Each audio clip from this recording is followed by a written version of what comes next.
ಯೋಂತಃ ಪ್ರವಿಶ್ಯ ಮಮ ವಾಚಮಿಮಾಂ ಪ್ರಸುಪ್ತಾಂ ಸಂಜೀವಯತ್ಯಖಿಲಶಕ್ತಿಧರಸ್ವಧಾಮ್ನಾ ಅನ್ಯಾಂಶ್ಚ ಹಸ್ತಚರಣಶ್ರವಣತ್ವಗಾದೀನ್ ಪ್ರಾಣಾನ್ನಮೋ ಭಗವತೆ ಪುರುಷಾಯ ತುಭ್ಯಂ. ಯಾ ವರ್ಣಪದವಾಕ್ಯಾರ್ಥಗದ್ಯಪದ್ಯಸ್ವರೂಪಿಣೀ ವಾಚಿ ನರ್ತಯತು ಕ್ಷಿಪ್ರಂ ಮೇಧಾನ್ ದೇವಿ ಸರಸ್ವತಿ.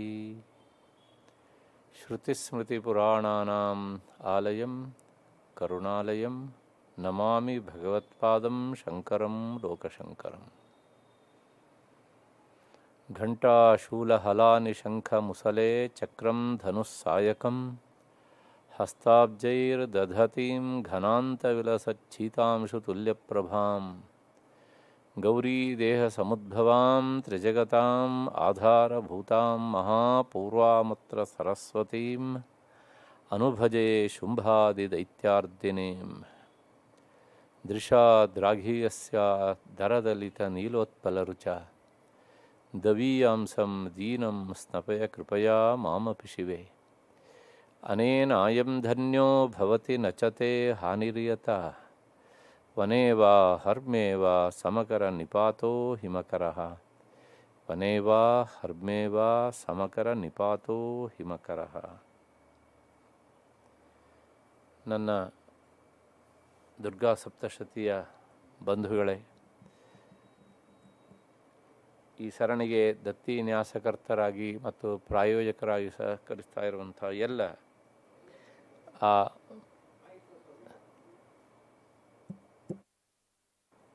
ಪರಿವಾರ ಸದಸ್ಯರೇ, ನನ್ನ ಮತ್ತು ನಿಮ್ಮೆಲ್ಲರ ಹೃನ್ಮಂದಿರವನ್ನು ಬೆಳಗ್ತಾ ಇರುವಂತಹ ಆ ಚಂಡಿಕಾ ಪರಮೇಶ್ವರಿ ಎನ್ನುವ ಮಹಾಚೈತನ್ಯ ಸ್ವರೂಪಿಣಿಗೆ ಅನಂತ ಪ್ರಣಾಮಗಳನ್ನು ಸಲ್ಲಿಸಿ ಈ ಸರಣಿಯ 2ನೇ ದಿನದ ಚಿಂತನೆಗೆ ಮುಂದಾಗ್ತಾ ಇದ್ದೇನೆ. ನಿನ್ನೆ ದಿವಸ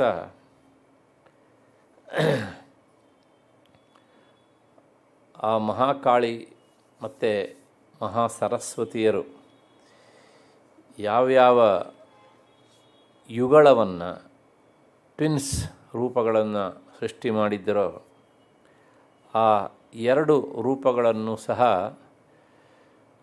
ಸುರಥರಾಜನಿಗೆ ಸುಮೇಧ ಋಷಿಗಳು ಪರಿಚಯಿಸ್ತಾ ಇದ್ದರು. ಪುರುಷಾಕಾರಕ್ಕೆ ಯಾವ ಯಾವ ತರಹದ ಹೆಸರುಗಳು, ಸ್ತ್ರೀ ರೂಪಕ್ಕೆ ಯಾವ ಯಾವ ತರಹದ ಹೆಸರುಗಳು ಅಂತ ಹೇಳ್ತಾ ಬಂದಿದ್ದರು. ಹಾಗೆ ಅಲ್ಲಿ ಆ ಕಾಳಿಯಿಂದ ಹುಟ್ಟಿದಂತಹ ಪುರುಷಾಕಾರ, ಅದು ನೀಲಕಂಠ ಅಂತೆಲ್ಲ ಹೇಳಿ ರುದ್ರನ ಪರಿಚಯವನ್ನು ಮಾಡಿಸಿಕೊಟ್ಟಿದ್ದಾಗಿದೆ. ಅದಾದಮೇಲೆ ಅವನ ಜೊತೆಗೆ ಹುಟ್ಟಿದಂಥ ಆ ಸ್ತ್ರೀ ಆಕಾರಕ್ಕೆ ಹೆಸರು ತ್ರಯೀ ವಿದ್ಯಾ ಕಾಮಧೇನು ಶಾಸ್ತ್ರೀ ಭಾಷಾ ಸ್ವರ ಅಕ್ಷರ ಸರಸ್ವತಿ ಸ್ತ್ರೀಯಂ ಗೌರಿ ಕೃಷ್ಣಂಚ ಪುರುಷಂದೃಪ ಅಂತೆಲ್ಲ ಆ ಸ್ತ್ರೀ ರೂಪದ ಪರಿಚಯವನ್ನು ಮಾಡಿ ಕೊಡಲಾಗಿದೆ. ಅದಾದ ಮೇಲೆ ಈಗ ಸರಸ್ವತಿ ಸ್ತ್ರೀಯಂ ಗೌರೀಂ ಕೃಷ್ಣಂಚ ಪುರುಷಂದೃಪ, ಆ ಸರಸ್ವತಿ ಅವಳು ಏನು ಮಾಡಿದ್ದಾಳೆ ಅಂದರೆ, ಸರಸ್ವತಿ ಅಂದ ತಕ್ಷಣ ಬ್ರಹ್ಮನ ಪತ್ನಿ ಅಂತ ಅಂದ್ಕೊಳ್ಬೇಡಿ ದಯವಿಟ್ಟು. ಇನ್ನೂ ಸಹ ಅವರು ಟ್ವಿನ್ಸು, ಪತಿಪತ್ನಿ ಭಾವ ಇನ್ನೂ ಬಂದಿಲ್ಲ. ಕೊನೆಗೆ ಅವಳು ಏನು ಮಾಡಿದ್ದಾಳೆ, ಜನಯಾಮಾಸನಾಮಾನಿ ತವಯೋರಪಿ ವದಾಮಿತೆ. ಆ ಸರಸ್ವತಿ ಮತ್ತು ವಿಷ್ಣು ಅವರಿಬ್ಬರೂ ಸಹ ಸರಸ್ವತಿ ಯಾರಿಂದ ಪ್ರಕಟರಾದರೋ ಆ ದೇವಿಯ ಮೂಲಕ ಪ್ರಕಟರಾದಾಗ ಅವರಿಗೆ ಪುರುಷಾಕಾರಕ್ಕೆ ವಿಷ್ಣು, ಕೃಷ್ಣ, ಋಷಿಕೇಶ, ವಾಸುದೇವ ಅಂತೆಲ್ಲ ಹೆಸರು. ನಿನ್ನೆ ದಿವಸ ಅದನ್ನು ವಿಸ್ತೃತವಾಗಿ ನಾನು ಹೇಳಿದ್ದೇನೆ.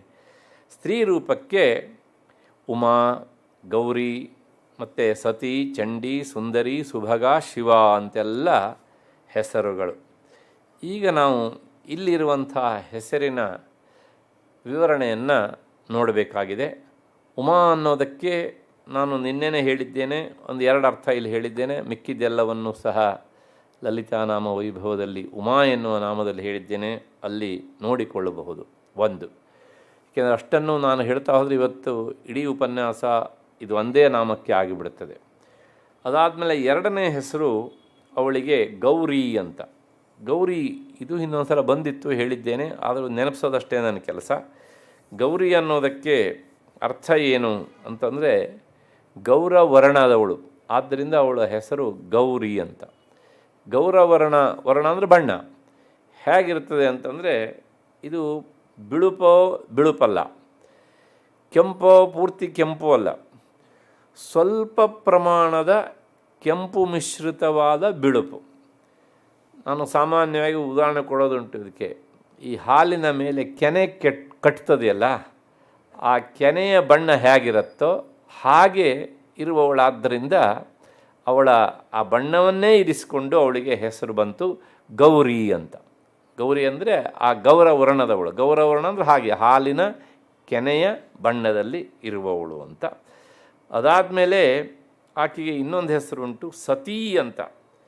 ಸತಿ ಅನ್ನೋದಕ್ಕೆ ಅರ್ಥ ಏನು ಅಂತಂದರೆ ಅದಕ್ಕೆ ಮೂಲತಃ ಅರ್ಥ ಇರೋದು ಅತ್ಯಂತ ಪರಮ ಪತಿವ್ರತಾ ಶಿರೋಮಣಿ ಅಂತ ಅರ್ಥ. ಅದು ದಕ್ಷ ಪ್ರಜಾಪತಿಯ ಯಾಗದ ಸಂದರ್ಭದಲ್ಲಿ ಅದು ಸ್ಪಷ್ಟವಾಗುತ್ತೆ. ಯಾಕೆಂದರೆ ಆಗ ಅವಳು ದಕ್ಷನ ಮಗಳಾಗಿದ್ಲು. ಗೊತ್ತು ನಿಮ್ಮ ಕಥೆ.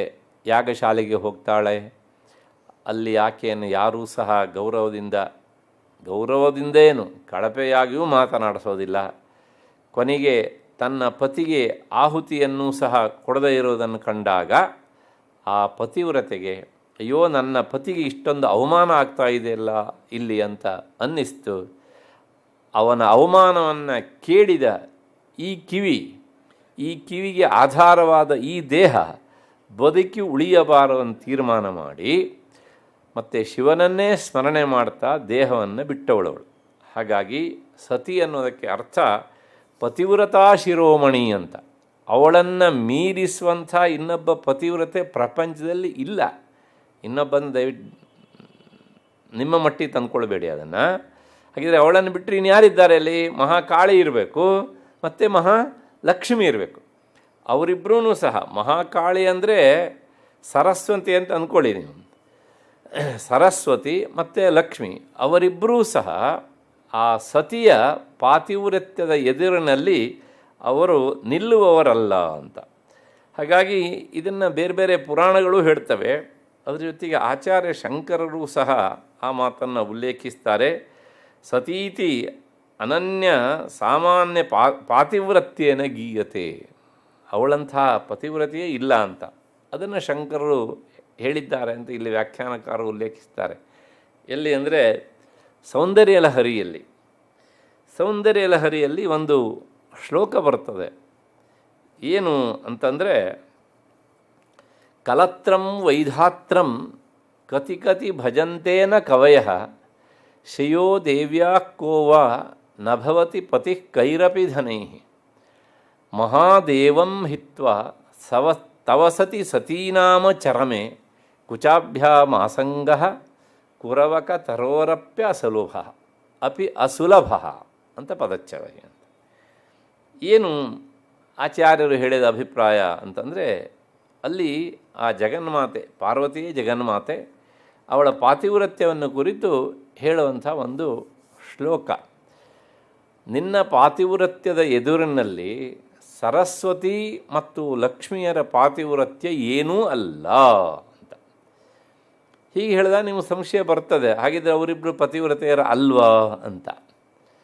ಇದು ಕಾವ್ಯಾತ್ಮಕವಾಗಿ ಹೇಳಿದಂಥ ಮಾತು, ದಯವಿಟ್ಟು ಅನ್ಯಥಾ ಭಾವಿಸಬೇಡಿ.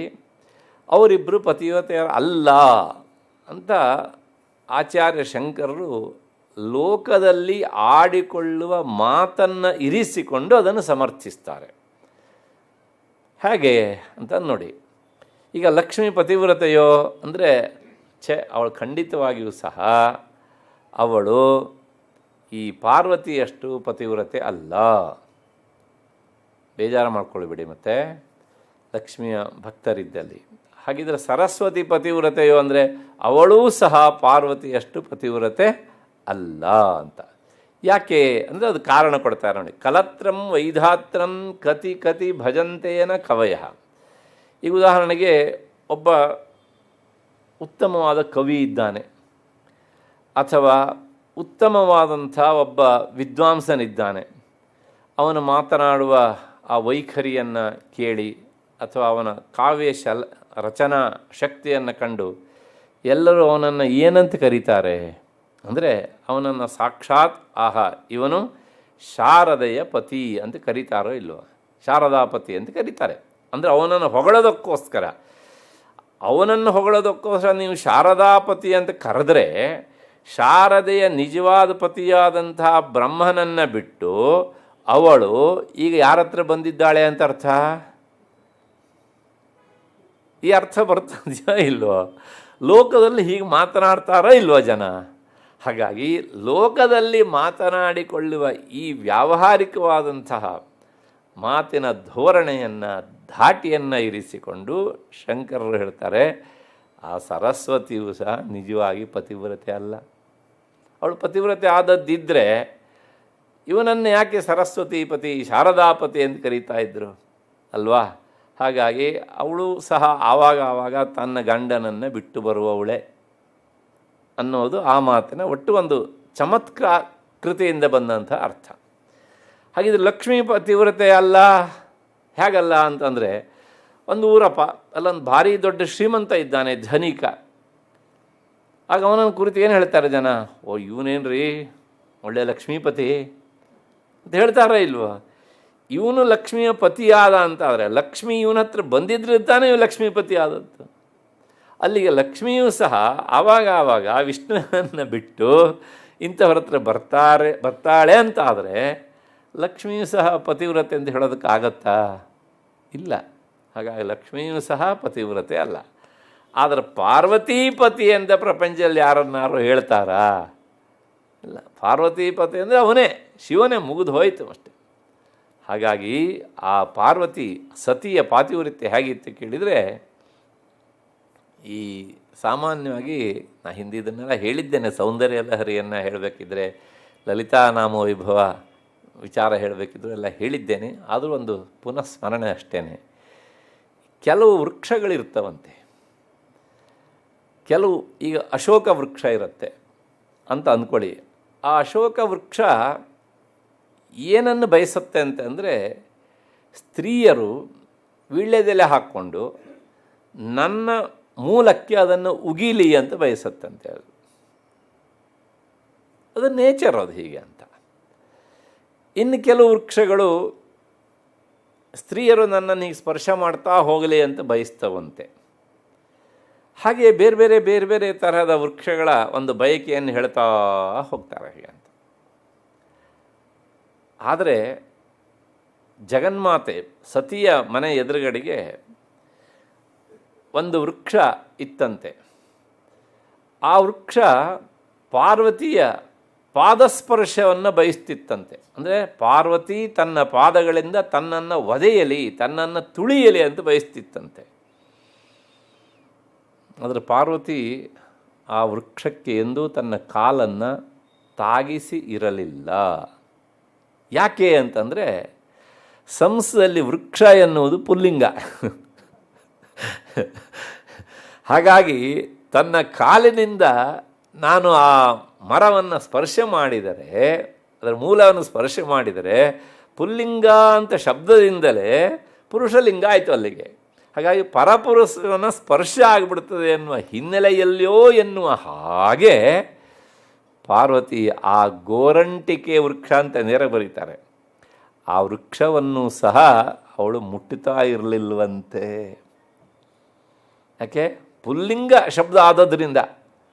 ಇನ್ನು ಹೀಗಿದ್ದಾಗ ನೇರವಾಗಿ ಪರಪುರುಷನ ಸ್ಪರ್ಶ ಉಂಟು ಅಂದರೆ ಇಲ್ಲವೇ ಇಲ್ಲ. ಹಾಗಾಗಿ ತವ ಸತಿ ಸತೀನಾಮ ಅಚರಮೆ, ನಿನ್ನಂಥ ಪತಿವ್ರತೆ ಲೋಕದಲ್ಲಿ ಇಲ್ಲವೇ ಇಲ್ಲ ಅಂತ ಹೇಳಿ ಆಚಾರ್ಯರು ಆಕೆಯ ಪಾತಿವ್ರತ್ಯವನ್ನು ಹೀಗೆ ಸಮರ್ಥಿಸಿದ್ದಾರೆ. ಹಾಗಾಗಿ ತವ ಸತಿ ಸತೀನಾಮ ಚರಮೆ ಅಂತ. ಇಷ್ಟಾದ ಮೇಲೆ ಮತ್ತೆ ಮುಂದಿನ ಹೆಸರು ಅವಳಿಗೆ ಚಂಡಿ ಅಂತ. ಚಂಡಿ ಅಂದರೆ ಇದಕ್ಕೂ ಅರ್ಥ ಹೇಳಿದ್ದೇನೆ ನಾನು. ಚಡಿ ಕೋಪೆ ಅಂತ ಸಂಸ್ಕೃತದಲ್ಲಿ ಒಂದು ಧಾತು ಉಂಟು, ಕೋಪಿಸಿಕೊಳ್ಳುವವಳು ಅಂತ ಅರ್ಥ ಅದಕ್ಕೆ. ಯಾರ ಮೇಲೆ ಕೋಪಿಸಿಕೊಳ್ತಾಳೆ ಅಂದರೆ ದುಷ್ಟರ ಮೇಲೆ ಕೋಪಿಸಿಕೊಳ್ಳುವವಳು ಅಂತ. ತನ್ನ ಭಕ್ತರಲ್ಲದ ಅಭಕ್ತರ ಮೇಲೆ, ಸಮಾಜ ವಿಘಟಕರ ಮೇಲೆ, ದುಷ್ಟರಾದವರ ಮೇಲೆ ಆಕೆ ಕೋಪಿಸಿಕೊಳ್ಳುವಳಾದ್ದರಿಂದ ಅವಳ ಹೆಸರು ಏನು ಬಂತು? ಚಂಡಿ ಅಂತ ಬಂತು. ಇದಕ್ಕೆ ಒಂದು ಪಾರಮಾರ್ಥಿಕವಾದ ಅರ್ಥ ಉಂಟು, ಅದನ್ನು ನಾನು ಹಿಂದೆ ಹೇಳಿದ್ದೇನೆ. ಆ ಕೋಪ ಅಂತಂದರೆ ಅದು ಕೇವಲ ಲೋಕದ ಒಂದು ಹಿತದೃಷ್ಟಿಯಿಂದ ಅಷ್ಟೇ ಹೊರತೂ ಸಹ ಲೋಕಕ್ಕೆ ಶಿಕ್ಷೆ ಕೊಡುವುದಕ್ಕಾಗಿ ಅಲ್ಲ ಅಂತ. ಅದಾದಮೇಲೆ ಮುಂದಿನ ಹೆಸರು ಉಂಟು ಸುಂದರಿ ಅಂತ. ಸುಂದರಿ ಅಂದರೆ ಇದಕ್ಕೆ ಮತ್ತೆ ಪುನಃ ವಿಶಿಷ್ಟವಾದ ಅರ್ಥ ಉಂಟು. ನಿರತಿಶಯವಾದ ಲಾವಣ್ಯದಿಂದ ಕೂಡಿದವಳಾದ್ದರಿಂದ ಅವಳು ಸುಂದರಿ ಅಂತ. ಅವಳ ಸೌಂದರ್ಯ ಹೇಗಿತ್ತು ಅಂತಂದರೆ ಅದನ್ನು ಸಹ ಆಚಾರ್ಯರೇ ವರ್ಣನೆ ಮಾಡ್ತಾರೆ. ಸಂಸ್ಕೃತದಲ್ಲಿ ಒಂದು ಧಾತು ಉಂಟು. ಆ ಧಾತು ಹೇಗೆ ಅಂದರೆ ಉಂದಿ ಕ್ಲೇದನೆ ಅಂತ ಧಾತುವಿನ ಒಟ್ಟು ಅದರ ಅರ್ಥ. ಕ್ಲೇದನ ಅಂದರೆ ತ್ವಯಿಸುವುದು, ಒದ್ದೆ ಮಾಡುವುದು, ನೆನೆಸುವುದು ಅಂತ ಅರ್ಥ. ನಾವು ಆಹಾ ಎಷ್ಟು ಸುಂದರವಾಗಿದೆ ಅಂತ ಹೇಳ್ತೇವಲ್ಲ, ಪಕ್ಕದಲ್ಲಿರೋ ತಕ್ಷಣ ಹಂಗಂದ್ರೆ ಏನು ಅಂತ ಕೇಳಿದರೆ ಆಹಾ ಎಷ್ಟು ಸುಂದರವಾಗಿದೆ ಅಂತ ಹೇಳಿದ್ರಲ್ಲ, ಅವ್ರು ಏನು ಉತ್ತರ ಹೇಳ್ತಾರೆ? ಇಂಗ್ಲೀಷ್ಲಿ ಒಂದು ಶಬ್ದ ಹೇಳ್ತಾರೆ, ಬ್ಯೂಟಿಫುಲ್ ಆಗಿದೆ ಅಂತ ಹೇಳ್ಬೋದು ಅಲ್ವಾ? ಸರಿ, ಬ್ಯೂಟಿಫುಲ್ ಅಂದರೆ ಏನು? ಮತ್ತೆ ಪುನಃ ಹೇಳಬೇಕು ಸುಂದರವಾಗಿದೆ ಅಂತ. ಅಲ್ಲೇ ಆಚೆ ಈಚೆ ಎಗರಾಡಬೇಕೆ ಅಷ್ಟೇ ಹೊರತೂ ಸಹ. ಹಾಗಿದ್ರೆ ಸುಂದರ ಅನ್ನೋದಕ್ಕೆ ಡೆಫಿನೇಷನ್ ಏನು ಅಂತ ಕೇಳಿದರೆ ಹೇಳೋದು ಕಷ್ಟ. ನಾವೆಲ್ಲ ಹೇಳ್ತೇವೆ ಏನು ಸೌಂದರ್ಯ ಅಂತಲ್ಲ. ಸರಿ, ಹಂಗಂದ್ರೆ ಏನು ಅಲ್ವಾ? ಏನು ಮತ್ತೆ ನೋಡಬೇಕು ಅಂತ ಅನಿಸೋದಾ? ಸರಿ, ಮತ್ತೆ ನೋಡಬೇಕು ಅಂತ ಯಾಕೆ ಅನ್ನಿಸ್ತದೆ? ಅದೊಂದು ಪ್ರಶ್ನೆ ಮತ್ತೆ ಪುನಃ. ಅದಕ್ಕೆ ಅವರು ಉತ್ತರ ಹೇಳ್ತಾರೆ, ಯಾವುದನ್ನು ನೋಡಿದಾಗ ನಮ್ಮ ಹೃದಯ ಅದರ ಆಕರ್ಷಣೆಯಿಂದ ತೊಯ್ದು ಹೋಗ್ತದೆಯೋ, ಒದ್ದೆ ಆಗ್ತದೆಯೋ, ಆಹಾ ಅಂತ ನಮ್ಗೆ ಗೊತ್ತಿಲ್ಲದೇ ನಮ್ಮ ಬಾಯಿಂದ ಉದ್ಗಾರ ಬರ್ತದೆಯೋ ಅದಕ್ಕೆ ಹೆಸರು ಸುಂದರ, ಸೌಂದರ್ಯ ಅಂತ. ಆ ಎಲ್ಲ ರೀತಿಯ ಸೌಂದರ್ಯ ಇದ್ದದ್ದು ಯಾರಲ್ಲಿ ಅಂತಂದರೆ ಈ ಪಾರ್ವತಿಯಲ್ಲಿ. ಆದ್ದರಿಂದ ಅವಳಿಗೆ ಹೆಸರು ಸುಂದರಿ ಅಂತ. ನಾನು ಇದನ್ನು ಹೇಳಿದ್ದೇನೆ ಲಲಿತಾ ಸಹಸ್ರನಾಮ ವಿವರಣೆ ಮಾಡೋದಕ್ಕೆ. ಸುಂದರಿ, ತ್ರಿಪುರ ಸುಂದರಿ ಮತ್ತು ಮಹಾಸುಂದರಿ, ಮಹಾತ್ರಿಪುರ ಸುಂದರಿ ಅಂತೆಲ್ಲ. ಹಾಗಾಗಿ ಅವಳು ಸುಂದರಿ. ಲೋಕದಲ್ಲಿ ಅವಳಂತಹ ಸುಂದರಿ ಇನ್ನೊಬ್ಬಳಿಲ್ಲ, ಅಂತಹ ಸುಂದರಿ. ಅದರ ಜೊತೆಗೆ ಅವಳು ಸುಭಗ. ಸುಭಗ ಅಂದರೆ ಅತ್ಯಂತ ಮಹೇಶ್ವರ್ಯವತಿ, ಅತ್ಯಂತ ಸಂಪತ್ಭರಿತಳಾದವಳು ಅವಳು. ಅವಳತ್ರ ನೇರವಾಗಿ ಸಂಪತ್ತು ಇಲ್ಲದೇ ಇದ್ರೂ ಸಹ ಆಕೆಯ ಪತಿ ಶಿವ, ಮುಂದೆ ಅವನ ಪತಿ ಆಗ್ತಾನೆ, ಈಗಲ್ಲ, ಅವನು ಸ್ಮಶಾನವಾಸಿ ಆಗಿರಬಹುದು ಈಗ. ಆದರೆ ಅವನಿಗೊಬ್ಬ ಗೆಳೆಯ ಇದ್ದಾನೆ, ಅವನ ಹೆಸರು ಕುಬೇರ ಅಂತ. ಆ ಕಾಲದ ಅರ್ಥ ಸಚಿವ ಅವನು ಅಲ್ವಾ? ಆ ಕುಬೇರ ಇವನು ಹೇಳ್ದಂಗೆ ಕೇಳ್ತಿದ್ದ. ಶಿವನ ಪರಮ ಆರಾಧಕ ಅವನು. ಹಾಗಾಗಿ ಆ ಕುಬೇರನಿಗೂ ಶಿವನಿಗೂ ಒಂದು ರೀತಿಯ ಗಳಸ್ಯ ಕಂಠಸ್ಯ ಗೆಳೆತನ. ಹಾಗಾಗಿ ಅವನ ಹತ್ರ ದುಡ್ಡು ಇದ್ದಿದ್ದರಿಂದಲೇ ಶಿವನಲ್ಲಿ ದುಡ್ಡು ಇದ್ದ ಹಾಗೇನೆ, ಪ್ರಶ್ನೆನೇ ಇಲ್ಲ. ಅಲ್ಲ, ಅವನ ಹತ್ರ ದುಡ್ಡಿದ್ರೆ ಇವನು ಹ್ಯಾಂಗ್ರಿ ದುಡ್ಡು ಇದ್ದವನು ಹಾಗೆ ಆಗ್ತಾನೆ, ಅಥವಾ ಇವನಿಗೇನು ಅವನು ಶ್ರೀಮಂತಿಕೆ ಬರ್ತದೆಯಾ ಅಂತ ನೀವು ಕೇಳ್ಬೋದು. ನಾ ಯಾವಾಗಲೂ ಇದಕ್ಕೊಂದು ತಮಾಷೆಯಾಗಿ ಸಮರ್ಥನೆಯನ್ನು ಕೊಡೋದುಂಟು. ನಮ್ಮ ಜೇಬಲ್ಲಿ ಎಷ್ಟು ದುಡ್ಡಿದೆ ಅನ್ನೋದ್ರ ಮೇಲೆ ನಮ್ಮ ಶ್ರೀಮಂತಿಕೆ ತೀರ್ಮಾನ ಆಗುವುದಿಲ್ಲ. ದುಡ್ಡಿದ್ದವರ ಜೇಬಿಗೆ ಕೈ ಹಾಕಿ ತೆಗೆಯುವಷ್ಟು ಸಲಿಗೆ ಇದ್ದರೆ ಆಗ ನಾವು ನಿಜವಾಗಿಯೂ ಶ್ರೀಮಂತರು. ವಿಚಾರ ಮಾಡಿ, ಹೌದು ಅಲ್ವಂತ? ನಮ್ಮ ಜೇಬಲ್ಲಿ ಒಂದಿಷ್ಟು ಇದ್ದೇ ಇರ್ತದೆ, ಅಷ್ಟು ಮಾತ್ರಕ್ಕೆ ಯಾರನ್ನಾದ್ರು ಶ್ರೀಮಂತ ಅಂತ ಕರೀತಾರಾ? ಇಲ್ಲ. ಏನೋ ಟಾಟಾ ಬಿರ್ಲಾ ಅಂತ ಅವೆಲ್ಲ ಇದ್ರಲ್ಲ, ಅವ್ರ ಜೇಬಿಗೆ ಕೈ ಹಾಕಿ ಹಿಂಗೆ ತೆಗೆಯುವ ಶಕ್ತಿ ನಮಗಿದ್ದರೆ ನಾವು ಅವರಷ್ಟೇ ಶ್ರೀಮಂತರು ಅಥವಾ ಅವ್ರಿಗಿಂತ ಹೆಚ್ಚು ಶ್ರೀಮಂತರು ಅಂತ ಹೇಳ್ಬೋದಲ್ವ? ಹಾಗೆ ಅವಳು ಸೌಭಾಗ್ಯ ಮಹೇಶ್ವರ್ಯವತಿ, ಅತ್ಯಂತ ಸಂಪತ್ತಿನಿಂದ ಕೂಡಿದವಳು. ಯಾಕೆಂದರೆ ತನ್ನ ಗಂಡನಿಗೆ ಈ ಸ್ವಾತಂತ್ರ್ಯ ಉಂಟು. ಅಂಥ ಧನಿಕನಾದ ಕುಬೇರ ಈಕೆಯ ಪತಿಯನ್ನು ಆರಾಧಿಸ್ತಾನೆ. ಆದ್ದರಿಂದ ಅವಳು ನಿಜವಾಗಿಯೂ ಸಹ ಸಂಪದ್ಭರಿತಳು ಹೀಗೆ ಅಂತ. ಹಾಗಾಗಿ ಸುಭಗ. ಮತ್ತು ಅವಳಿಗೆ ಇನ್ನೊಂದು ಹೆಸರುಂಟು, ಶಿವ ಅಂತ. ಸಂಸ್ಕೃತ ಭಾಷೆ ಬಹಳ ಅದ್ಭುತವಾದಂತಹ ಭಾಷೆ. ಇಲ್ಲೆಲ್ಲ ಆ ನಾಮದ ತಾತ್ವಿಕವಾದ ಅರ್ಥವನ್ನು ಹೇಳುತ್ತೆ ದುರ್ಗಾ ಸಪ್ತಶತಿ. ಆದರೆ ಅದಕ್ಕೆ ಶಿವ ಅನ್ನೋದಕ್ಕೆ ಇನ್ನೊಂದು ಅರ್ಥ ಉಂಟು. ಸುಮ್ಮನೆ ಸಂದರ್ಭ ಬಂದಿದ್ದಕ್ಕೆ ಹೇಳ್ತೇನೆ. ಶಿವ ಅನ್ನೋದಕ್ಕೆ ಅರ್ಥ ಹೆಣ್ಣು ನರಿ ಅಂತನೂ ಅಂತ ಅರ್ಥ ಉಂಟು ಕೋಶದಲ್ಲಿ. ದಯವಿಟ್ಟು ಅದನ್ನೆಲ್ಲ ನಾವು ಇಲ್ಲಿ ತಾತ್ವಿಕವಾದ ವಿಚಾರ ಮಾಡಬೇಕಿದ್ರೆ ತಂದುಕೊಳ್ಳಬಾರದು. ಅಲ್ರಿ ನೀವು ಹೇಳಿದ್ದು ಹೇಗಿತ್ತು ಅಂತಂದರೆ, ಅದನ್ನು ನೀವು ಹೇಳದೇ ಇದ್ದಿದ್ರೆ ನಮ್ಗದು ಗೊತ್ತೇ ಆಗ್ತಾ ಇರಲಿಲ್ಲ. ಇವಾಗ ಹೇಳೋದನ್ನು ಹೇಳಿಬಿಟ್ಟು ಅದನ್ನೇ ಮನಸ್ಸಿಗೆ ತಂದುಕೊಳ್ಬೇಡ್ರಿ ಅಂತಂದರೆ ಇದು ಈ ಮಾತು ಸಹಿತವಾಗಿ ನೆನಪಿಗೆ ಬರುತ್ತೆ ಅಲ್ವಾ? ಯಾಕೆ ಹೇಳಿದೆ ಅಂದರೆ ಇದರ ಹಿಂದೆ ಒಂದು ಕಾರಣ ಉಂಟು. ನಮ್ಮ ಗುರುಸ್ಥಾನದಲ್ಲಿರುವವರು ಒಂದು ಕಥೆ ಹೇಳೋರು. ಏನು ಕಥೆ ಅಂದರೆ, ಒಬ್ಬನಿಗೆ ಮೆಡಿಟೇಷನ್ನನ್ನು ಸರಿಯಾಗಿ ಕಲಿಸಬಾರ್ದು ಅಂತ ಆದರೆ ಹೇಗೆ ಅವನನ್ನು ದಾರಿ ತಪ್ಪಿಸ್ಬಹುದು ಅನ್ನೋದಕ್ಕೆ ಒಂದು ಉದಾಹರಣೆ ಕೊಡೋರು. ಸರಿಯಾಗಿ ಹೇಳಿಕೊಡೋ ಕ್ರಮ ಬೇರೆ, ಅವನಿಗೆ ಇವನು ಅಯೋಗ್ಯ, ಇವನು ನೆಟ್ಟಗಿಲ್ಲ, ಇವನಿಗೆ ಹೇಳಿಕೊಡಬಾರ್ದು ಅಂತ ತೀರ್ಮಾನ ಮಾಡಿದರೆ ಗುರುವಾದವನು ಅವನನ್ನು ಹೇಗೆ ದಾರಿ ತಪ್ಪಿಸ್ಬೋದು ಅನ್ನೋಕ್ಕೆ ಈ ಉದಾಹರಣೆ ಹೇಳೋರು ಅವರು. ಏನು ಹೇಳೋರು ಅಂದರೆ, ನೋಡಪ್ಪ, ನೀನು ಧ್ಯಾನ ಮಾಡಬೇಕಿದ್ರೆ ಸರಿಯಾಗಿ ಆ ನಿನ್ನ ಧ್ಯೇಯ ವಸ್ತುವನ್ನು ನೆನಪಿಸಿಕೊ. ಇದು ಪಾಸಿಟಿವ್ ಆಗಿ ಹೇಳೋದು. ಆದರೆ ಆ ಸಂದರ್ಭದಲ್ಲಿ ಯಾವುದನ್ನು ನೆನಪಿಸಿಕೊಳ್ಳಬಾರದು ಅಂತ ಒಂದಿಷ್ಟು ಪಟ್ಟಿ ಕೊಟ್ಬಿಡೋದು.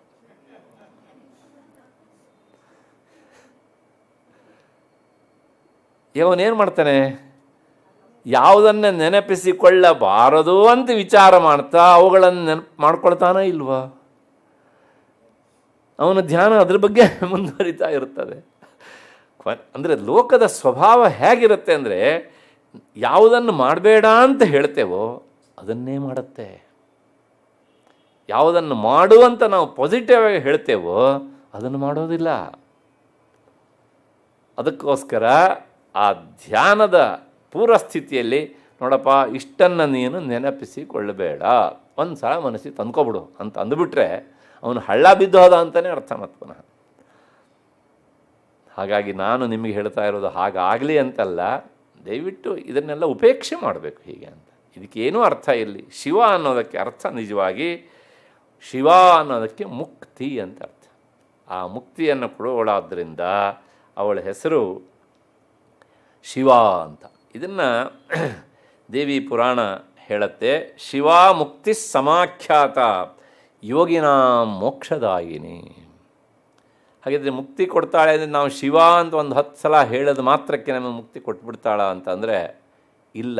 ನಾವು 10 ಸಲ ಹೇಳಿರ್ತೇವೆ. ಹಾಗೆ 10 ಸಲ ಹೇಳುವಾಗ 1 ಸಲ ಹೇಳುವಾಗಲೂ ಸಹ ನಮ್ಮ ಮನಸ್ಸು ಆ ನಾಮದ ಜೊತೆಗೆ ತಾದಾತ್ಮ್ಯ ಹೊಂದಿ ಇರುವುದಿಲ್ಲ. ಹಾಗೆ ನಾವು 10 ಸಲ ಹೇಳೋದು ಮೀನ್ಸ್ 1 ಸಲನೂ ಹೇಳದೇ ಇರೋದು ಅಂತ ಅರ್ಥ. ಬಹಳಷ್ಟು ಸಲ ಹಾಗಾಗ್ತದೆ ಅಲ್ವಾ? ಹಾಗಾಗಿ ನಿಜವಾಗಿಯೂ ಸಹ ಅದು ಏಕಾಗ್ರತೆಯಿಂದ ಕೂಡಿರಬೇಕು ಒಂದು, ಮತ್ತು ಎಷ್ಟೋ ವರ್ಷಗಳ ಕಾಲ ಅದನ್ನು ಹಾಗೇನೆ ಜಪಿಸ್ತಾ ಸಾಧನೆ ದೃಢವಾಗಿರಬೇಕು. ಹಾಗಾಗಿ ಶಿವಾಯ ಯತತೆ ದೇವಿ ತಥೋಲೋಕೆ ಶಿವ ಸ್ಮೃತ. ತನ್ನ ಭಕ್ತರೆಲ್ಲರೂ ಸಹ ಆ ಶಿವಸ್ವರೂಪವನ್ನು ಪಡೆಯಲಿ, ತಮ್ಮ ಮೋಕ್ಷದ ದಾರಿಯಲ್ಲಿ ಸಫಲರಾಗಲಿ ಅಂತ ಅವಳು ಬಯಸ್ತಾಳೆ. ಆದ್ದರಿಂದ ಅವಳ ಹೆಸರು ಶಿವ ಅಂತ. ಈ ಅರ್ಥ ಹೇಗಿದೆ ನೋಡಿ. ಇದೇ ಮತ್ತೆ ಮತ್ತೆ ನಮ್ಮ ಮನಸ್ಸಿಗೆ ಬರಬೇಕಾದದ್ದು ಹೀಗೆ ಅಂತ. ಅಷ್ಟು ಹಿನ್ನೆಲೆಯಲ್ಲಿ ಅವಳಿಗೆ ಇಷ್ಟು ಹೆಸರನ್ನು ಹೇಳಿದ್ದಾಯಿತು. ಇಷ್ಟ ಆದ ಮೇಲೆ ಮುಂದುವರೆದು ಒಂದು ಮಾತನ್ನು ಹೇಳುತ್ತೆ ದುರ್ಗಾ ಸಪ್ತಶತಿಯ ಈ ರಹಸ್ಯತ್ರಯ. ಅದರೊಳಗೂ ವಿಶೇಷವಾಗಿ ಪ್ರಾಧಾನಿಕವಾದ ರಹಸ್ಯ ಇದು. ಏವಂ ಯುವತೆಯ ಸತ್ಯ ಪುರುಷತ್ವಂ ಪ್ರಪೇದಿರೆ ಚಕ್ಷುಷ್ಮಂತೋನುಪಶ್ಯಂತಿ ನೇತರೆ ಅತದ್ವಿದೋ ಜನಾ. ಹೀಗೆ ಇಷ್ಟು ಹೇಳಿ ಆದಮೇಲೆ ಮುಂದಿನ ಶ್ಲೋಕ. ಈಗ ಏನಾಯಿತು, ಇನ್ನೊಂದ್ಸಲ ಘಟನೆಯನ್ನು, ಇಡೀ ಕಥೆಯನ್ನು ಸಂಕ್ಷಿಪ್ತವಾಗಿ ಹೇಳ್ತೇನೆ ನಾನು. ಮಹಾಲಕ್ಷ್ಮಿಗೆ 2 ರೂಪ, ಒಂದು ನಿರ್ಗುಣ ರೂಪ, ಇನ್ನೊಂದು ಸಗುಣ ರೂಪ ಅಂತ. ಆ ಸಗುಣ ರೂಪ ಎನ್ನುವಂಥದ್ದು ತ್ರಿಗುಣಾತ್ಮಕವಾದದ್ದು, ಸತ್ವ ರಜಸ್ಸು ತಮಸ್ಸು ಅಂತ. ಅವಳ ಆ ಸಗುಣ ರೂಪದಿಂದಲೇ ಪ್ರಕಟವಾದವುಗಳು. ಅಂದರೆ ಇಲ್ಲಿ ಹೇಳುವ ಹಾಗೆ ಏನು ಅಂದರೆ ಆ ಕಾಳಿ ಮತ್ತು ಸರಸ್ವತಿ ಅಂತ. ಕೊನೆಗೆ ಅವರಿಬ್ಬರನ್ನು ಕುರಿತು ಈಕೆ ಹೇಳ್ತಾಳೆ, ನೀವಿಬ್ಬರು ನಿಮ್ಮ ನಿಮ್ಮ ಸ್ವಭಾವ, ನಿಮ್ಮ ನಿಮ್ಮ ಗುಣಕ್ಕೆ ತಕ್ಕ ಹಾಗೆ ಏನು ಮಾಡಬೇಕು ಅಂದರೆ ಒಂದು ಟ್ವಿನ್ಸನ್ನು, ಅಂದರೆ ಅವಳಿಗಳನ್ನು ನಿರ್ಮಿಸಿ ಅಂತಂದು. ಏನು ಹೇಳಿದ್ದಾಳೆ? ನಿಮ್ಮ ಸ್ವಭಾವ, ನಿಮ್ಮ ಗುಣ, ನಿಮ್ಮದೇ ಆಕಾರ ಎಲ್ಲ ಹಾಗೇ ಇರಬೇಕು ಈಗ ಅಂತ. ಆ ಅವಳಿಗಳು ಹೇಗಿರಬೇಕು? ಒಂದು ಗಂಡು ಒಂದು ಹೆಣ್ಣಾಗಿರಬೇಕು. ಆದರೆ ಅವರು ಪತಿ ಪತ್ನಿಯರಲ್ಲ, ಅಣ್ಣ ತಂಗಿಯರು ಅಂತ ಹೇಳಿ ಆದಮೇಲೆ ಅವರಿಬ್ಬರೂ ಸಹ ಇನ್ನೇನು ಹಾಗೆ ಸೃಷ್ಟಿ ಮಾಡಬೇಕು. ಅದಕ್ಕೂ ಮೊದಲೇ ಮಹಾಲಕ್ಷ್ಮಿ ತಾನೇ ಆ ಸ್ವರೂಪದ ತನ್ನ ಶಕ್ತಿಯಿಂದ ಏನು ಮಾಡಿದ್ದಾಳೆ? ಒಂದು ಅವಳಿಯನ್ನು ನಿರ್ಮಾಣ ಮಾಡಿದ್ದಾಳೆ. ಆ ನಿರ್ಮಾಣ ಮಾಡಿದ್ದೇ ಹೇಗಿತ್ತು ಅಂತಂದರೆ, ಮಹಾಲಕ್ಷ್ಮಿ ಹಿರಣ್ಯಗರ್ಭೌ ರುಚಿರೌ ಅಂದರೆ ಚತುರ್ಮುಖನನ್ನು 17ನೇ ಶ್ಲೋಕದಲ್ಲಿ ಹೇಳಿದ್ದು ಅದು. ಅದಾದಮೇಲೆ ಶ್ರೀ ಅಂದರೆ ಬ್ರಹ್ಮನನ್ನು ಮತ್ತು ಲಕ್ಷ್ಮಿಯನ್ನು ತಾನು ಸೃಷ್ಟಿ ಮಾಡಿದ್ದಾಳೆ. ಅದಾದಮೇಲೆ ಆ ಮಹಾಕಾಳಿ ಏನು ಮಾಡಿದ್ದಾಳೆ ಅಂದರೆ ಅವಳು ಮತ್ತು ಪುನಃ ನೀಲಕಂಠನನ್ನು ಸೃಷ್ಟಿ ಮಾಡಿದ್ದಾಳೆ, ಸರಸ್ವತಿಯನ್ನು ಅವಳು ಸೃಷ್ಟಿ ಮಾಡಿದ್ದಾಳೆ. ಅದಾದಮೇಲೆ ಸರಸ್ವತಿ ಸೃಷ್ಟಿ ಮಾಡಿದ್ದಾಳೆ ಯಾರನ್ನು ಅಂತಂದರೆ ಅವಳು ಸ್ವತಃ ವಿಷ್ಣುವನ್ನು ಸೃಷ್ಟಿ ಮಾಡಿದ್ದಾಳೆ. ಅದಾದಮೇಲೆ ಈ ಉಮಾ ಗೌರಿ ಎನ್ನುವಳನ್ನು ಸೃಷ್ಟಿ ಮಾಡಿ ಅವರಿಗೆ ಹೆಸರನ್ನು ಇರಿಸಿದ್ದಾಗಿದೆ. ಈಗ ಇಷ್ಟ ಆದಮೇಲೆ ಅವರಿಂದ ಪ್ರಕಟವಾದಂತಹ ಈ ಯಾರು ತನ್ನಿಂದಲೂ ಹುಟ್ಟಿದವಳು ಏನು ಸ್ತ್ರೀ ರೂಪಗಳಿದ್ದಾವಲ್ಲ, ಆ ಎಲ್ಲ ಸ್ತ್ರೀ ರೂಪಕ್ಕೆ ಅವಳು ಏನು ಹೇಳಲಿಲ್ಲ. ಆ ಸ್ತ್ರೀ ರೂಪಕ್ಕೆ ಏನಾದವು ಅಂದರೆ ಸೃಷ್ಟಿ ಆದ ತಕ್ಷಣ ಏವಂ ಯುವತೆಯ ಸತ್ಯ ಪುರುಷತ್ವಂ ಪ್ರಪೇದಿರೆ. ಈ 3 ಯುವತಿಯರು ಯಾರ್ಯಾರು? ಲಕ್ಷ್ಮಿ ಮತ್ತು ಸರಸ್ವತಿ ಮತ್ತು ಕಾಳಿ. ನಾನು ಹೇಳಿದ ಆರ್ಡರ್ ವ್ಯತ್ಯಾಸ ಇದೆ. ಕಾಳಿ ಮತ್ತು ಅಥವಾ ಮೊದಲ ಲಕ್ಷ್ಮಿನೇ ಅಂತ ತಗೊಳ್ಳಿ, ಲಕ್ಷ್ಮಿ, ಕಾಳಿ, ಸರಸ್ವತಿ, ಉಮಾ ಇವರೆಲ್ಲ ಏನಾದರೂ ಅಂದರೆ ತಕ್ಷಣವೇ ಪುರುಷತ್ವಂ ಪ್ರಪೇದಿರೆ, ಪುರುಷಾಕಾರವನ್ನು ತಾಳಿದರಂತೆ. ಏನು ರೀ ಇದು ಹೀಗಂದರೆ? ಅವರು ಪುರುಷಾಕಾರ ತಾಳೋದು ಅಂದರೆ ಏನು ಅಂತಂದರೆ ಇದಕ್ಕೆ ಯಾವ ವ್ಯಾಖ್ಯಾನವೂ ಸಮರ್ಪಕವಾದಂಥ ಉತ್ತರವನ್ನು ಕೊಡೋದಿಲ್ಲ. ಅತ್ಯಂತ ಜಟಿಲವಾದಂಥ ಶ್ಲೋಕ ಇಷ್ಟೇ. ಏವಂ ಯುವತೆಯ ಸತ್ಯ, ಅವರು ಯದ್ಯಪಿ ಯುವತಿಯರೇ, ನೋ ಡೌಟ್ ಎಟ್ ಆಲ್, ಆದರೆ ಪುರುಷಾಕಾರವನ್ನು ತಾಳಿದರು ಅಂತ. ಪುರುಷಾಕಾರ ತಾಳಿದರು. ಆ ಪುರುಷಾಕಾರವನ್ನು ಯಾರು ನೋಡ್ತಾರೆ ಅಂತಂದರೆ ಚಕ್ಷುಷ್ಮಂತವನು ಪಶ್ಯಂತಿ. ಲೋಕದಲ್ಲಿ ಯಾರಿಗೆ ಕಣ್ಣುಂಟೋ ಅವರು ಅದನ್ನು ನೋಡ್ತಾರೆ. ಯಾರಿಗದು ಅರ್ಥ ಆಗೋದಿಲ್ವೋ ಅವರು ಕುರುಡರು, ಅವರಿಗೆ ಅರ್ಥ ಆಗುವುದಿಲ್ಲ. ಅಲ್ಲ, ನನಗೆ ಅರ್ಥ ಆಗಲಿಲ್ಲ ಅಂದರೆ ಸಂತೋಷನಪ್ಪ, ನೀ ಕಣ್ಣಿಲ್ಲೇ ಇರೋವನು, ಹಾಗಾದ್ರೆ ನಿನಗೆ ಗೊತ್ತಾಗಲಿಲ್ಲ, ಹಾಗಾದ್ರೆ ನಿನಗೆ ಅರ್ಥ ಆಗಲಿಲ್ಲ. ಹಾಗಿದ್ರೆ ಅದಕ್ಕೆ ಅರ್ಥ ಏನು ಅಂತಂದರೆ ಚಕ್ಷುಷ್ಮಂತ ಅಂದರೆ ಕಣ್ಣು ಎನ್ನುವಂಥದ್ದು ನಮಗೆ ಒಂದು ವಸ್ತುವಿನ ಜ್ಞಾನವನ್ನು ತಂದುಕೊಡುವಂಥ ಸಾಧನ. ಹಾಗಾಗಿ ಚಕ್ಷುಷ್ಮಂತರು ಅಂದರೆ ಬರೇ ಕಣ್ಣಿದ್ದವರು ಅಂತ ಅಷ್ಟು ಅರ್ಥ ಅಲ್ಲ, ಅಷ್ಟೇ ಅರ್ಥ ಅಲ್ಲ, ಜ್ಞಾನಿಗಳು ಅಂತ ಅರ್ಥ. ಅಂದರೆ ಆ ಜ್ಞಾನಿಗಳಿಗೆ ಇವರು ಸ್ತ್ರೀ ರೂಪದಲ್ಲಿದ್ದರೂ ಸಹ ಪುರುಷಾಕಾರವನ್ನು ತಾಳಿದರು ಅಂತಂದರೆ ಅವರಿಗೆ ಅರ್ಥ ಆಗ್ತದೆ. ಏನು ಅರ್ಥ ಆಗ್ತದೆ ಅಂತಂದರೆ ಅದನ್ನು ಹೇಳಿಬಿಡ್ತೇನೆ.